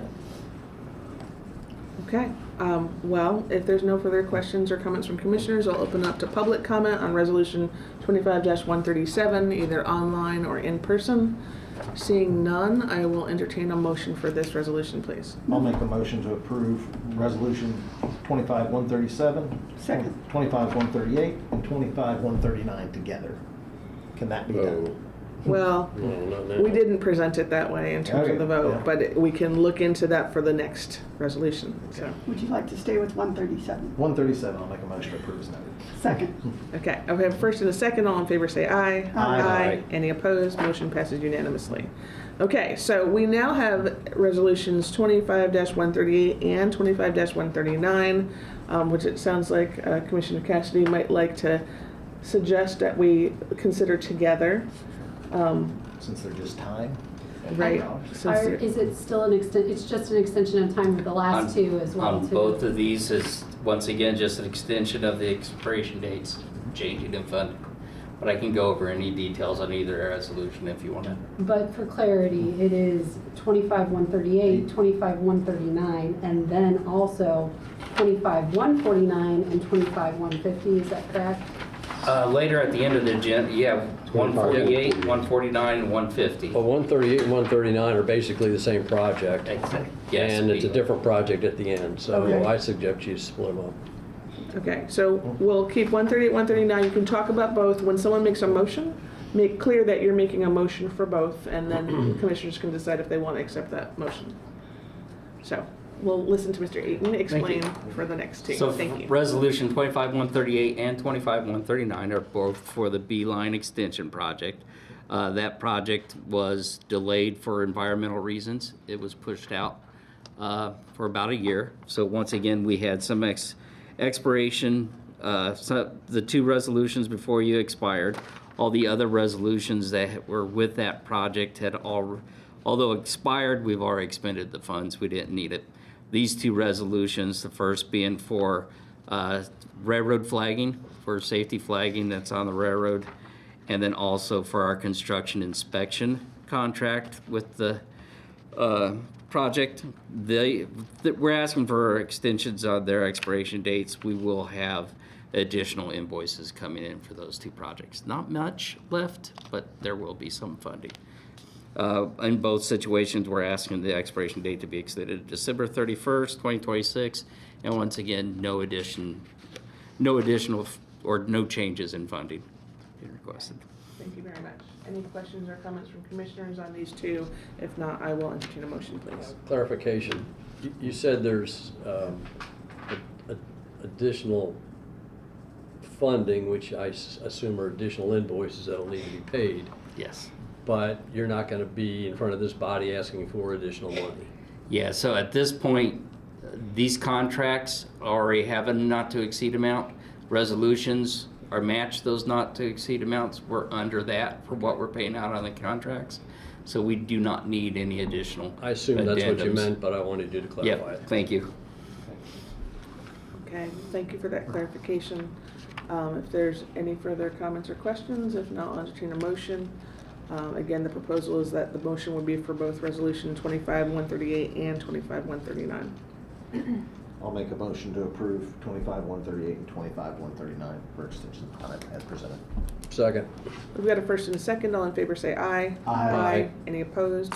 Those motion for both of those resolutions passes unanimously. Thank you. Next item on the agenda is Resolution 25-140, approval of rent credit for Dimension Mill Incorporated. Who would like to speak to that? I'll speak to this. As commissioners undoubtedly remember, the south wall of the Dimension Mill at 642 North Madison failed earlier this year due to tuck pointing issues. That wall, the commission approved repairs, emergency stabilization and then repairs. The wall was taken down and then rebuilt brick by brick with new mortar, proper tuck pointing. It looks great. It's back in service. However, it was offline for 122 days.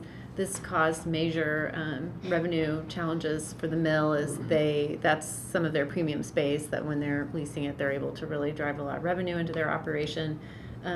We're not trying to make up for that revenue, but we did want to recommend that the RDC issue a rent credit based on the percentage of the event, the percentage of the total square feet of the event hall and the days it was out of service. So that's what this resolution does. Just to back up one more step, the lease does not offer a provision for this. It was silent on this. It makes a recommendation, or it offers a provision for if the redevelopment commission is inactive and doesn't make a correction or a repair in an appropriate time frame, then it gives the tenant the ability to go ahead and pursue that and get reimbursed for it. But it really doesn't speak to this particular issue. And since 122 days was such a long time, Anna? I thought that, so there's two different leases. I thought the first one did specify loss of use. Okay. We should check on that. Yeah. Will you look for that? And I'm I'll, looking. I'll talk through how we got to the math. For the total amount, we looked at the rent payment. I just noticed, I think I noticed a mistake. I'm just double checking. Nope, that's correct. For the rent payment, we took the total rent with the 2% annual increases for 2025. The rent amount is $104,040, which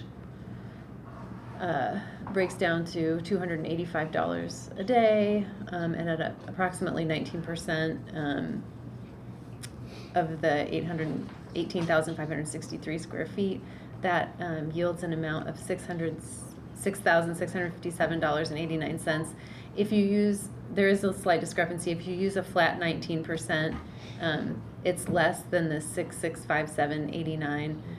I was doing this in a spreadsheet, and the actual percentage is 19.14561224, and that's the rate that I used for the calculation in the legislation. So if you notice that, that's what the difference is. Thank you for that. And that's for 122 days. Yeah. Mm-hmm. Thank you for that math clarification. Yeah, sorry, I knew somebody would catch that. So, we're trying to clarify the lease. Yeah, I'm Yeah. looking up the lease. At least the renewal from Dana, do you remember 2023. looking at that? I've got one of them up right now. I do not, whether it was in there or not, actually is irrelevant if the RDC determines that it is something that they should give a credit for. They have the ability to do that, whether it's in the lease or not.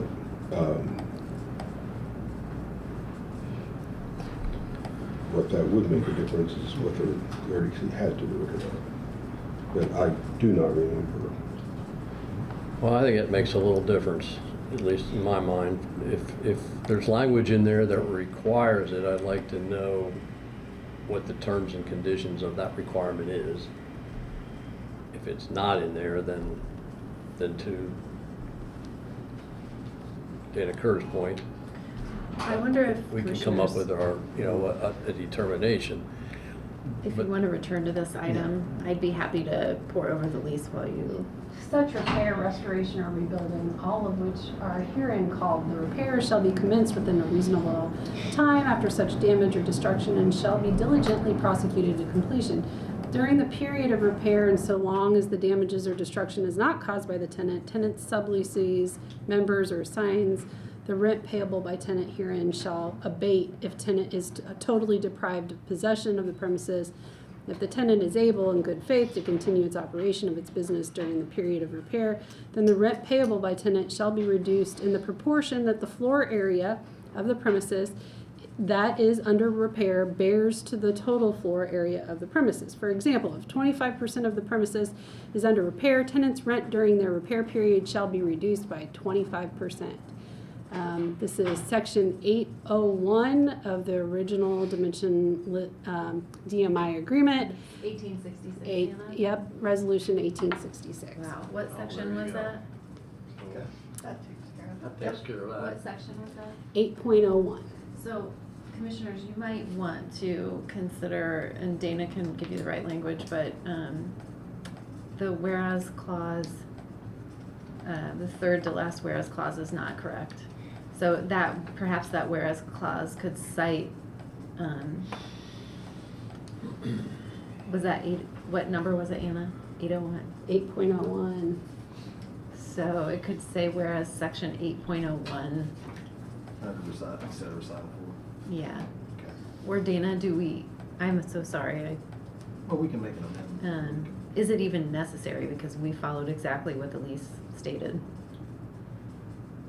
to the letter? Since it was followed to the letter, I don't think it'd be necessary to change it, but I could, and if they make the decision to make that edit, I could do so. John Fernandez has his hand up. Oh, Mr. Fernandez? Hi, you all. Sorry I can't join you in person. I'm in my car, so hopefully you can hear me okay. But, our reading of the lease was one that is consistent with the resolution in that it shall, you shall, give us a credit based on the proportion of the space. I would note that, the way the mill's set up, the event hall is a different kind of space compared to co-working. So if we lost, a section of the building for 120 days, and we, couldn't accommodate, let's say, 8 desks, we could probably move that around within the mill and make it work because there's some capacity. The event hall is a very different offering. It's leased for specific events. The lease doesn't include any lost revenue, which I would note in that 122 days, we lost over $40,000 of event revenue, where we had to give back a deposit and help these customers find, alternative, accommodations, which in almost every case we were able to do that thanks to the, great partners we have throughout the city and that we're able to accommodate those events. So I think the reading of the lease is pretty clear, in my view at least, in that, the Redevelopment Commission as the landlord, shall provide a credit. And in this case, I think it's a reasonable amount of money considering the total, economic impact of losing the event hall. So thank you for that clarification. I'm going to open up to questions and comments from commissioners now if the presentation part is done. Mr. West. I have no quarrel with the abatement, but I do think the resolution needs to read consistently with the lease, and that 6th whereas does not. So I would suggest we amend it, and then I'd be happy to bring it up for a vote. Is that necessary, Dana? I mean, No, but I'm almost there. Okay. I think it is. Well, it makes me feel better if you Yeah. approve the work that, Yeah. the extra work that we did. So should we just pause on this and come back to it so that we can have the amended language to approve it? Does that sound okay? I can provide you that language now if you'd like to. Okay, if that's okay with commissioners to move ahead with the amended language? It's reflective of the. So the 6 whereas The will be 6 replaced with whereas. what language? Would be changed to per section 8.01 of the lease, the RDC shall provide a credit based on the percentage of square feet that could not be utilized. It's close enough. You've recited the section, so. People can find it if they need it. That's exactly right. Okay. Okay, so we have the amended language to replace the 6 whereas that specifically cites the part of the lease that applies that has been successfully otherwise done in the lease. So do we, any other comments or questions, commissioners, before we get a motion? Okay, motion, anybody? Yeah, I'll make one. Okay. I'll second. Okay, we have one, first and a Let me second. make it first. We have a first and a second. All in favor say aye for resolution 25-140. Aye. Aye. Aye. I didn't know I made it. I thought you said you made a motion. I hadn't yet, but. Okay, sorry, that's what I heard. Okay, so retroactive first? We had the vote, we're good, okay. I'm fine. Okay, okay, so that, 25-140 is passed unanimously. Thank you, as amended. Okay, we're on to 25-141, approval of agreement with Adaptive Commons for comprehensive and coordinated design of Hopewell West Block 4. Who would like to speak to that? We would like to actually table that for this evening. We would like them to give you a presentation on this, just to be able to provide some more context for the resolution. And they were unable to make it this evening. Okay, so do we need to approve a table? Okay, so do we have a motion to? Motion to table 25-141. Second. First and a second, all in favor say aye. Aye. Aye. Any opposed? Okay, tabled unanimously. Resolution 25-142 is approval of an agreement for BCM use of Jackson Street and Alley at Hopewell West Development. Who would like to speak to that?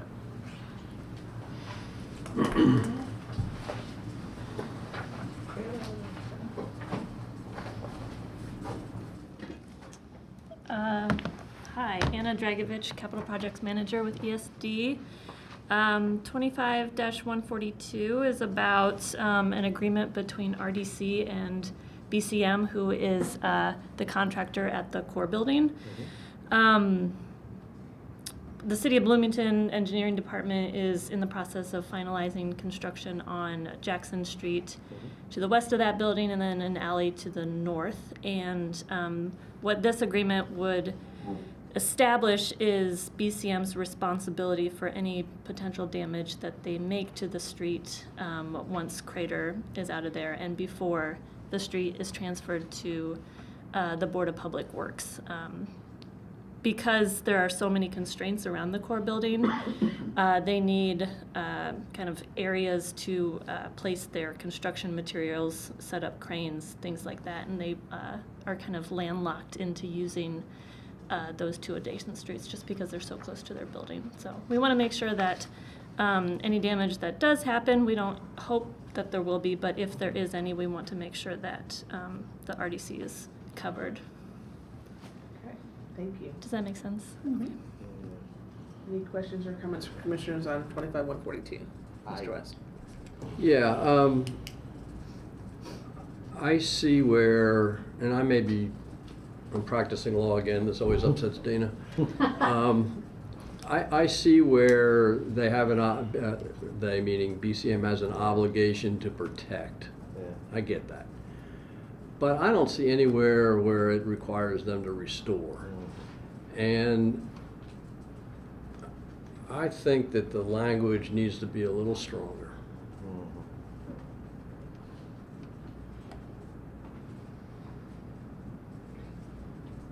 It is a brand new road. So I don't know how to, I don't have amended language. Are best management practices referenced somewhere else in a way that would include that? I mean, it doesn't define what best management practices Well, yeah, is. and that's what I'm It's asking. capitalized like it's a rule somewhere. Is that a reference to a specific document? BMPs are for For the stormwater protection, BMPs, best management practices, I think that was carryover language from that. So is it an actual document that can be referenced? And it sounds like it just has to deal with It stormwater is anyway. a permit, and they have a grading permit. Yeah. So yes, it is a document that they're already tied to. But it only, I agree, because it only relates to stormwater, you said? That's my understanding. That would be my understanding also. So it's not it doesn't attend to everything we want it to attend to. And are they currently using Jackson Street now without authorization? Is this authorization to use it? I think because Crater and Crater quote unquote owns it now because it's their construction site. They had been using it when it was subgrade. And so they were using it. Yeah. I'm referring to Roy because he's more experienced and versed in the details. Great. I'm so glad you're here, Roy. So Crater and Crater are currently constructing the Jackson Street project, and they're not completed yet, so we have not gotten to substantial completion. So they are in charge of everything that they have built so far, Jackson Street, the alley, and everything like that. They have not allowed them on the new, because they're responsible for it until we take it over. They are not allowing them on there. There's some violations that they're kind of moving around, but they've got it roped off right now. We are close to accepting that section of street from them, and hopefully we can do that before the end of this year. At that point then, the engineering department will accept it, get a substantial completion. Crater and Crater will be pretty much off the hook for everything they've built, and the possession of it goes back to the RDC, Redevelopment Commission. So it's your responsibility then once we accept it. So this agreement then is because they want to use that area, is let's protect this. If they're going to be allowed to use it, they need to protect it until it's completed. When do they want to use it? Like as soon as possible. Yeah. Tomorrow? Yesterday. Yeah. So they're very ready. And there is language in number 12 that says that BCM shall return possession of the property in the same or improved condition as when BCM took possession. Any improvements must be approved by city staff. Where does it say that? Number 12. I'll keep going. It's in, there's a exhibit, No, it's in the exhibit. It's not in the, Yeah. it's not in the resolution. it's on, The resolution is accepting this. I see it. yeah, page 56 of the packet. So we did try to put protections to get it back, at least the same conditions or better. Okay, well, that's helpful. Yeah. Roy, I got a question. Sure. How are we gonna make sure what you guys accept is what comes back? So after we accept, the engineering will be done with it, except for we have what we call a warranty period. Right. So we'll do a 1-year inspection on the project to make sure it was built and there wasn't latent defects that have appeared. In the interim then, I believe, is it Anna? I don't want to speak for you, but It's okay. you'll be watching it with our help in engineering this also. Yeah. But I think she's involved with core building in that project, so it'll come through that. I understand you took photographs Yeah. of existing conditions. Yes. So you would have evidence of what it was prior. Yes. Then it's a matter of who tore it up, and who's gonna fix it, and what's the cost to fix it. And then, unfortunately, as it is, then we as a community end up having to repair something that we had brand new, that we've got one contractor that finished it, then we got another contractor that wants to use it to finish up the project. Yep. Can they work around and not get on the new road? So typically on a projects, then they're accepted by the Board of Public Works and become public right of way, and then we make them get a right of way excavation permit, because these are private parcels still owned by the RDC. They will not have excavation permits on them. The Bloomington Housing Authority, who owns the property, claims that they will incur additional costs to try to build affordable housing by any delays of the BCM not being able to use these. So that's the claims that we received from ABHA asking for this resolution. And of course, whether or not they took, planned ahead enough to make sure they had some place to put their crane and things like that beforehand, I think there's more on them. But that is what we're being told, is that if there's a delay, it's going then they're gonna ask for cost them additional So, delay costs. Well, if they do damage, then it's still gonna incur cost. Yeah. yes, So yes, correct. I can't imagine how putting that kind of equipment on a new road won't cause damage.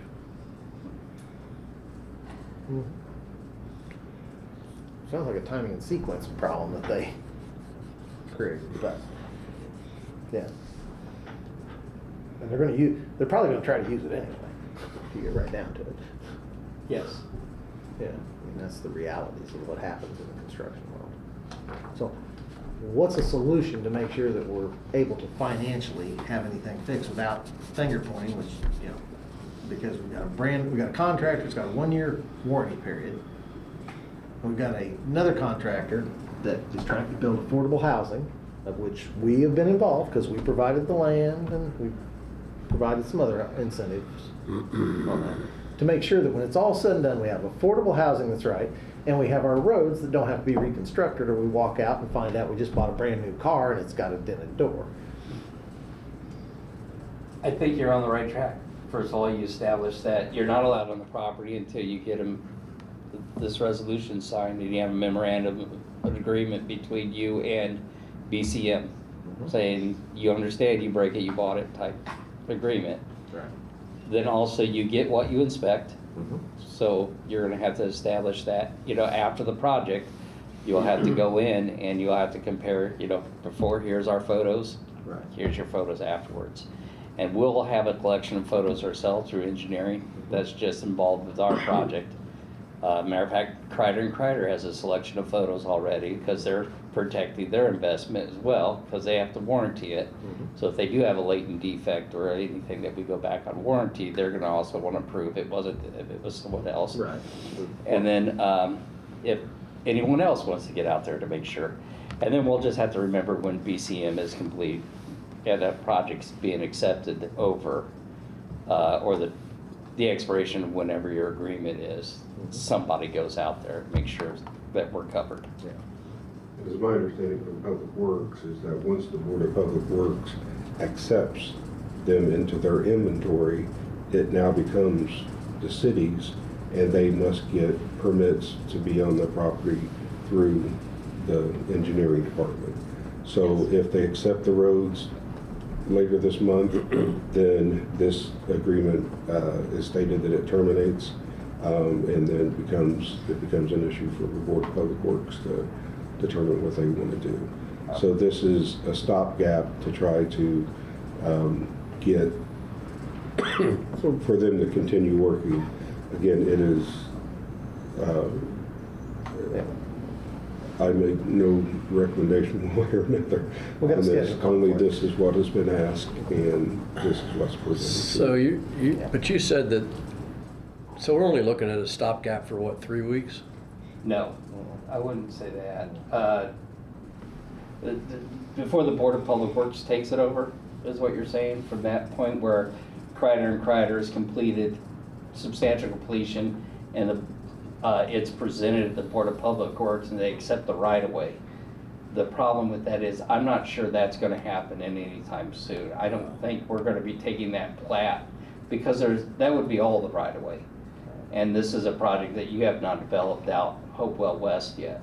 So it's not, they're not going to assume responsibility for all the right-of-way to Hopewell West until, I believe, the RDC, and you may have to correct me on this, until the RDC is completed with that entire block. What you're going to do, you're not going to want to give the right-of-way up yet. So, and some planning may change. So it may be longer Okay, than that. now I get it. Yep.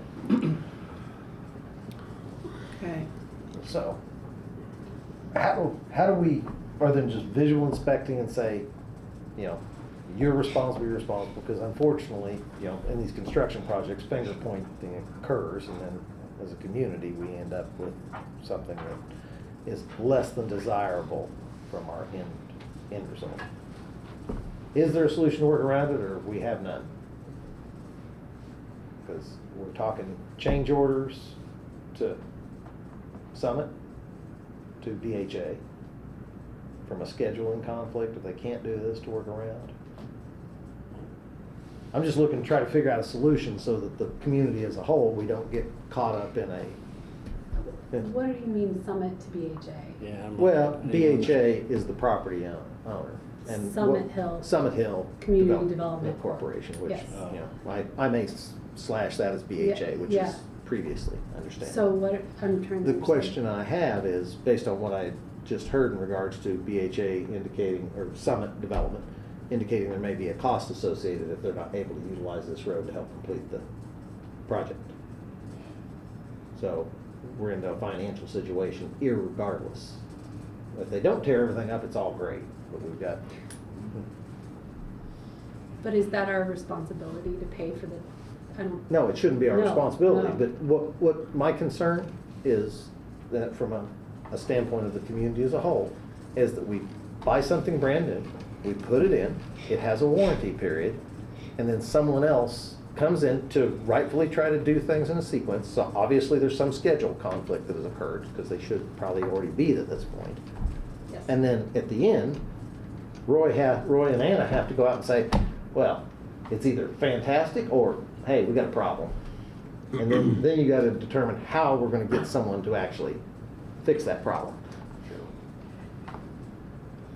And, you know, I guess I don't understand where you're headed. I'm just trying to figure Randy. out how we get. The resolution, I think, speaks to that. Okay.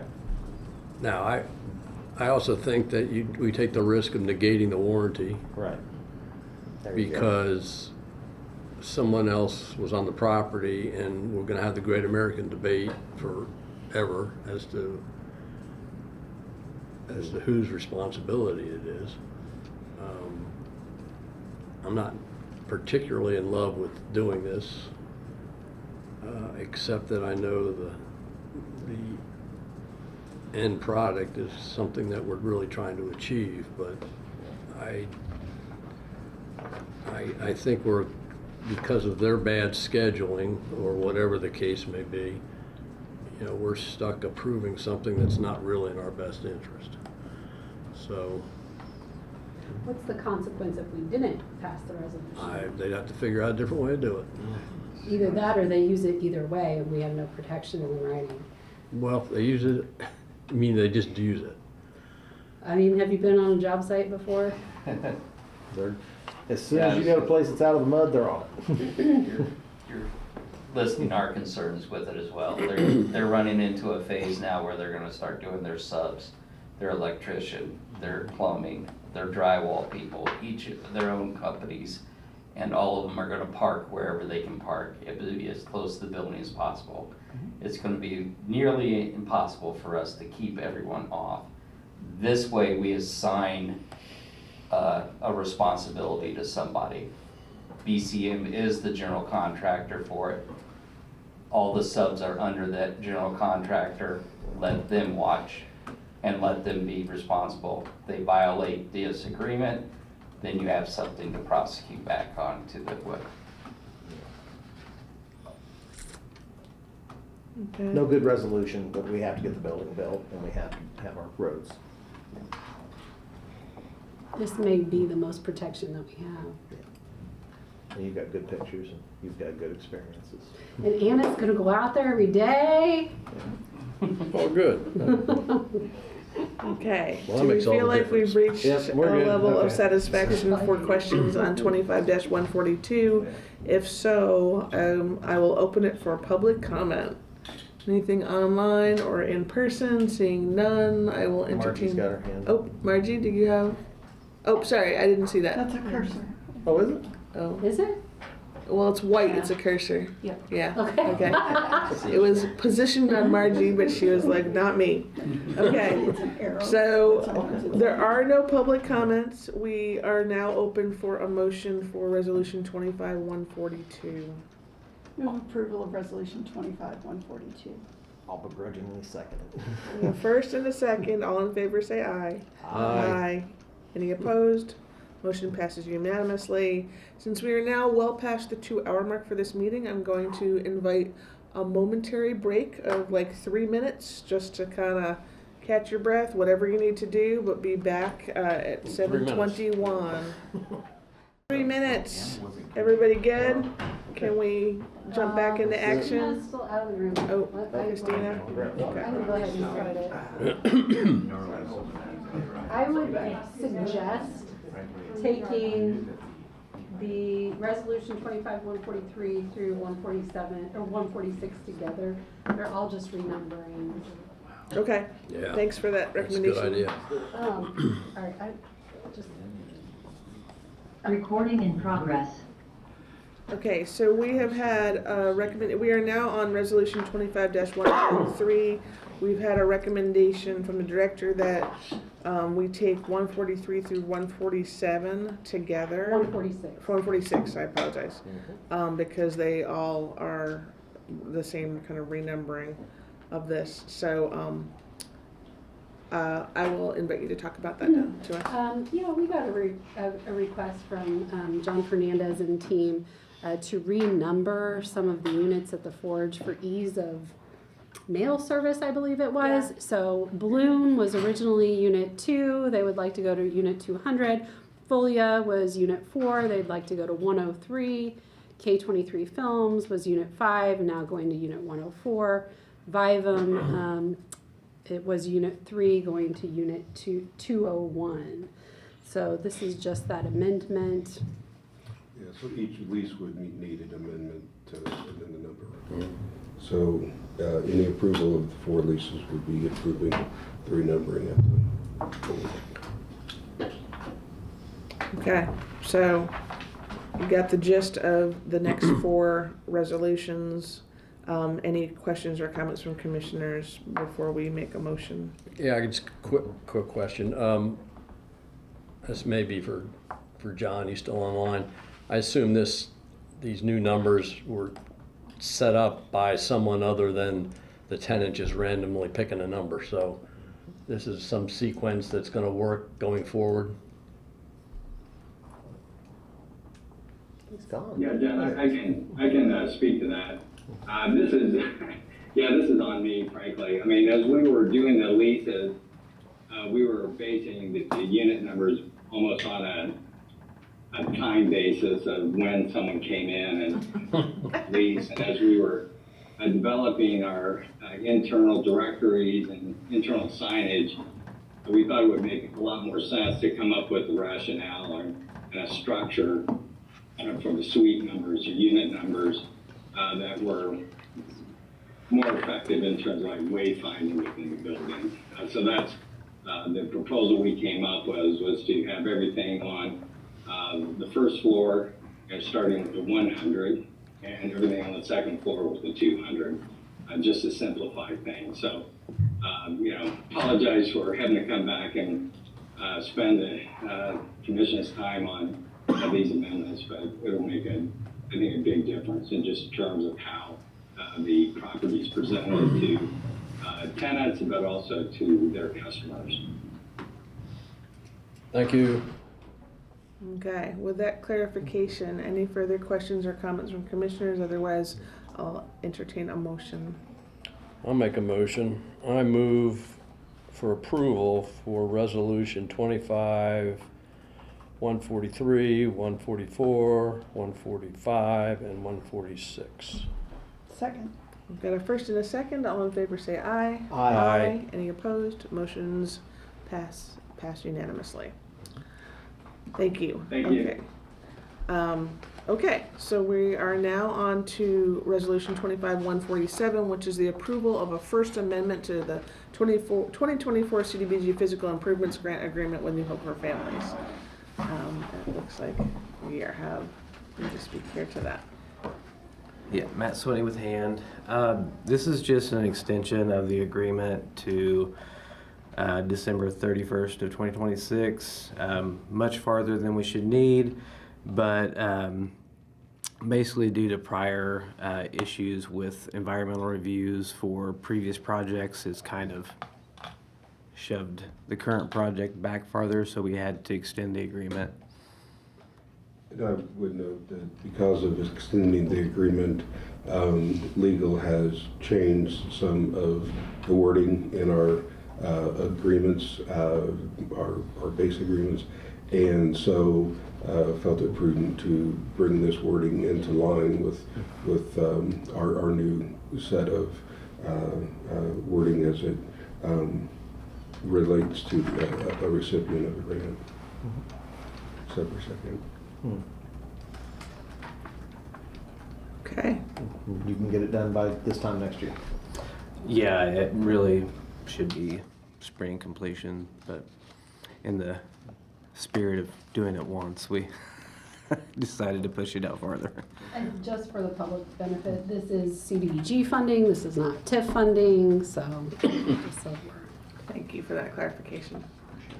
Okay, if there's no other comments or questions from commissioners, we'll open it for public comment. Seeing nothing online or in person, I will invite a motion, please. I'll make a motion to approve resolution 25-147 as presented. Second. A first and a second, all in favor say aye. Aye. Any opposed? Passes unanimously for 25-147. Thank you very much. Thank you. Thank you.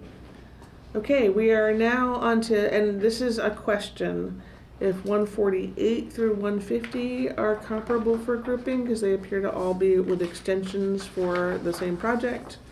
Yes, they would be Okay. right for. Okay, so we now have, I'll just read the names of the resolutions we're going to be talking about next and then invite a presentation. This is 25-148, which is an approval of an extension for resolution 2245 for construction inspection agreement for Hopewell Phase 1 East. Then we have 149, which is an approval of an extension of resolution an extension of Resolution 25-101 for construction agreement for Hopewell Phase 1 East. And finally, 150, which is an approval of an extension for Resolution 2455 for hardware and camera installation for Hopewell Phase 1 East. It looks like Mr. Ayton will be telling us about these. Roy Ayton, City Engineering.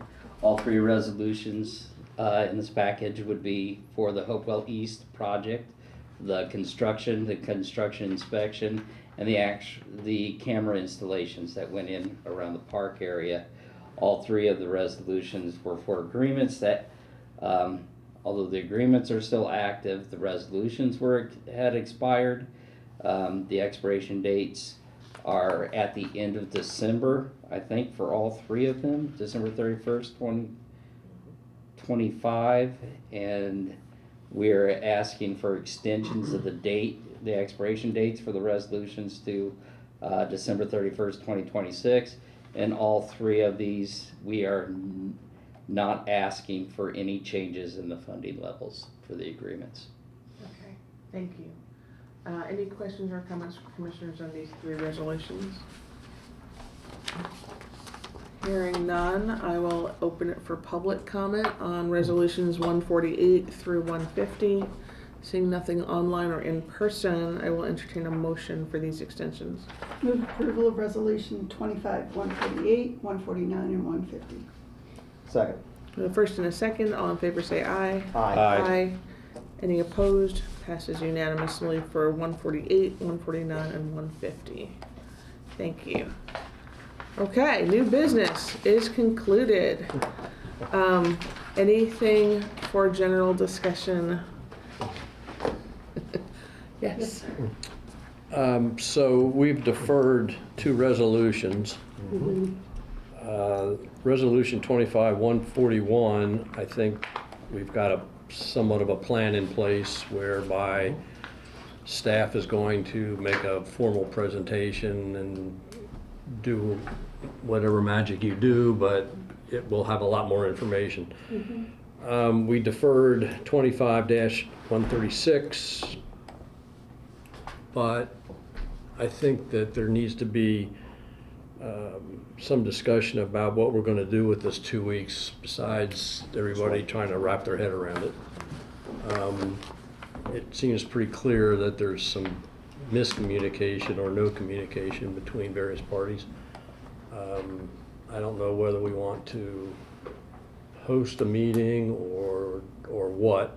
I'm not suggesting that. I don't know the answer, but I think we ought to walk away with using that time wisely and not just come back in 2 weeks and see what we think. I agree.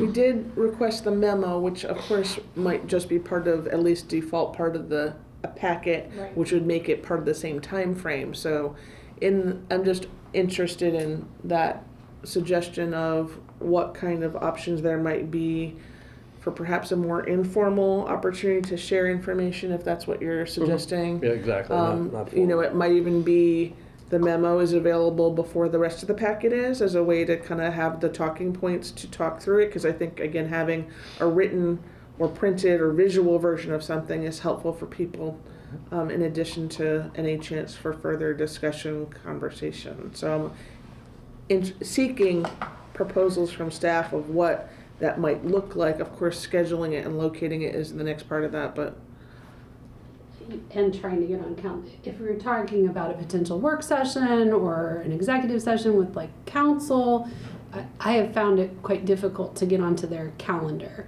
So I don't know, I'm happy to try, but we may also want to just send some communications, say one of us is available, not in a quorum, to discuss sort of where we are, answer any questions that are remaining. I don't know, what does legal feel?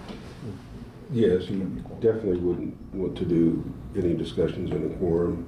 You could post a work session, and that's based on your schedules, and anybody who wanted to come, you could decide in work sessions. Well, at no time do you have to take public comment, but you could, and you could gain information that way. Again, you could send it to your schedules, and whoever could make it to provide information could make it. Meanwhile, as you say, the memo, if we can try to get that out soon. I know that we work as a team on that thing, so we have the information. It's just a matter of getting it down. So I think we can get that out fairly soon. And if we got that out before a work session, that might give the talking points for a work session. If you don't want to be that formal, then it could be where we get that information, make it available to the public, memo available to the public, and they could contact commissioners on their own as they choose. So you have quite a few options. It just depends on What's the one that gets the people to the table, or gives everybody the opportunity to come in so we can get some discussion items? The memo's a great idea, some sort of work session or something to try to. How long would it take you to get a memo together? Just days. We have the information. We just need to articulate it in one place. Yeah. So we could. What about planning on that, on doing exactly that, and then booking a time for a meeting a week out, so we'll have a chance to review the memo and then meet? Didn't even invite anyone. Yeah, I think that sounds like a good proposal. I don't know in terms of if we can get something on the calendar, because it's obviously like a week from now or approximately. And we have to consider public notice requirements Right. for both council and ourselves if they are included in that. What's our Suggesting a work session or something? I'm suggesting a work session because I feel like that would provide, but again, I don't know the requirements in terms of public notice. If it's a work session, even if it's not a decision making, it's a work session, but if we need to have a quorum in order to call it an RDC work session. Yes, you need a quorum for the work session. The work session, you cannot take final action in. Right. We wouldn't. It's not the purpose. Right, the purpose and is for discussion. Let me throw out a date. For council, if they don't, if a quorum does not show up at one time, then they wouldn't need to notice it, but my concern would be if they did. And what you can do is they can notice that they're having one, and if they don't get a quorum, then they don't get a quorum. But you still get a quorum and you can conduct. Why don't we just set our work session Yeah. and invite? We'll then go we can from make there. invitations, and how they've got to manage it is not, we can't manage that. Right. So I'm going to just throw out a date Okay. to get this moving. What's our public notice that we have to hit? This is well, 48 hours. this is well in front of that. Okay. I'm going to throw out a date of Wednesday, December 10th. At what time? Late in the day, but I didn't lock that. What day? I'll just say 4 o'clock for the sake of discussion. Wednesday, December 10th at 4 o'clock. I'm already Let me booked, look but for a room. don't plan around me. Well, but again, trying to at least aim for a quorum. Is like 5 o'clock? 5 o'clock. Okay. Would 5 I'm okay with that. Okay. I wasn't locked into Okay. the time, so Okay, I just. so Will What we is- make sure we what- can pay? It looks like the Allison room is available at 5 o'clock on the 10th.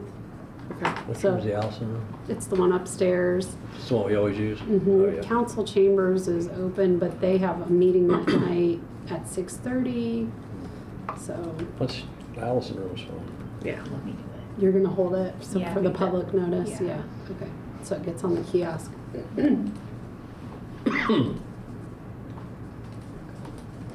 And who here can make that date and time? I'm All of good. you? How long should we allow? I'd allow an hour and a 4 half. hours. 4 hours. Just wanted to have a little fun with that. Keep it You this can long, we get a little slap after. I would suggest that you put a limit, if there's a large number of people on, how much time to comment, and possibly even what some do is put a limit on the overall time that you'll take comments, so as the meeting doesn't go on and on. We don't want it 2.5 year meeting. And I would suggest always encouraging them if you have something new to say. Yeah, I envision this work session not as formatted where they can't ask questions and we can't respond. So it's a two-way street, not a one-way street. And so it's hard to put time limits on a two-way discussion. Christina has blocked the room for 2 hours. That's so- fine. I mean, at some point, we have to just 2 hours call it a day. Generously reasonable, so. Is there any possibility with the memo that we're talking about, for the purpose of a work session, that it could be streamlined into a few slides? I'm just asking, because I'd love to start a work session with everybody, not having to assume that everybody's read the memo, even though we want it to be available. But just again, visuals, kind of gets everybody on the same page. Again, I don't want to pile so much stuff on staff, but I'm still trying to figure out I how don't to think navigate. that's a hard thing. Okay, so just, something that would help present the memo in a way that's visual, that's easy to communicate, that everybody who's at the work session can see it, and that becomes the basis for discussion. Yep. That would be much appreciated. It'll be brief, though. Yeah, brief, the memo's gonna be brief. The memo's like probably 2 pages at most, right? So I'm guessing, but, whatever. So, yeah, but that would be terrific. Thank you very much. Okay. Sounds like a plan. Anything else open for general discussion? Last question, and it's a Jessica question. I'll just email her. Are you sure? Yeah, I'll just do it. I'm just curious, the 4-point-some million, did that get sequestered into a different fund from that, or is that just in our 444 account? Not the previous 445. You're right, that is a Jessica question. Okay. I know that there was some moving of that money to make sure that it was in the right spot. I cannot remember where it moved from. Okay, appreciate that, thank you. And that money is what, Randy? For where we sold the property. Okay. For I thought that's what you didn't define The it. trades, Right. property sale, just Gotcha. allocation where the funds are. Okay, let us know what you find out. Jessica, Jessica will let us all know. She's Yes, good. absolutely. Okay, great. Well, if there's no other business general discussion, have a motion to adjourn, please. So moved. Okay. Second. Thank you all. Thank you. Thanks, Mr.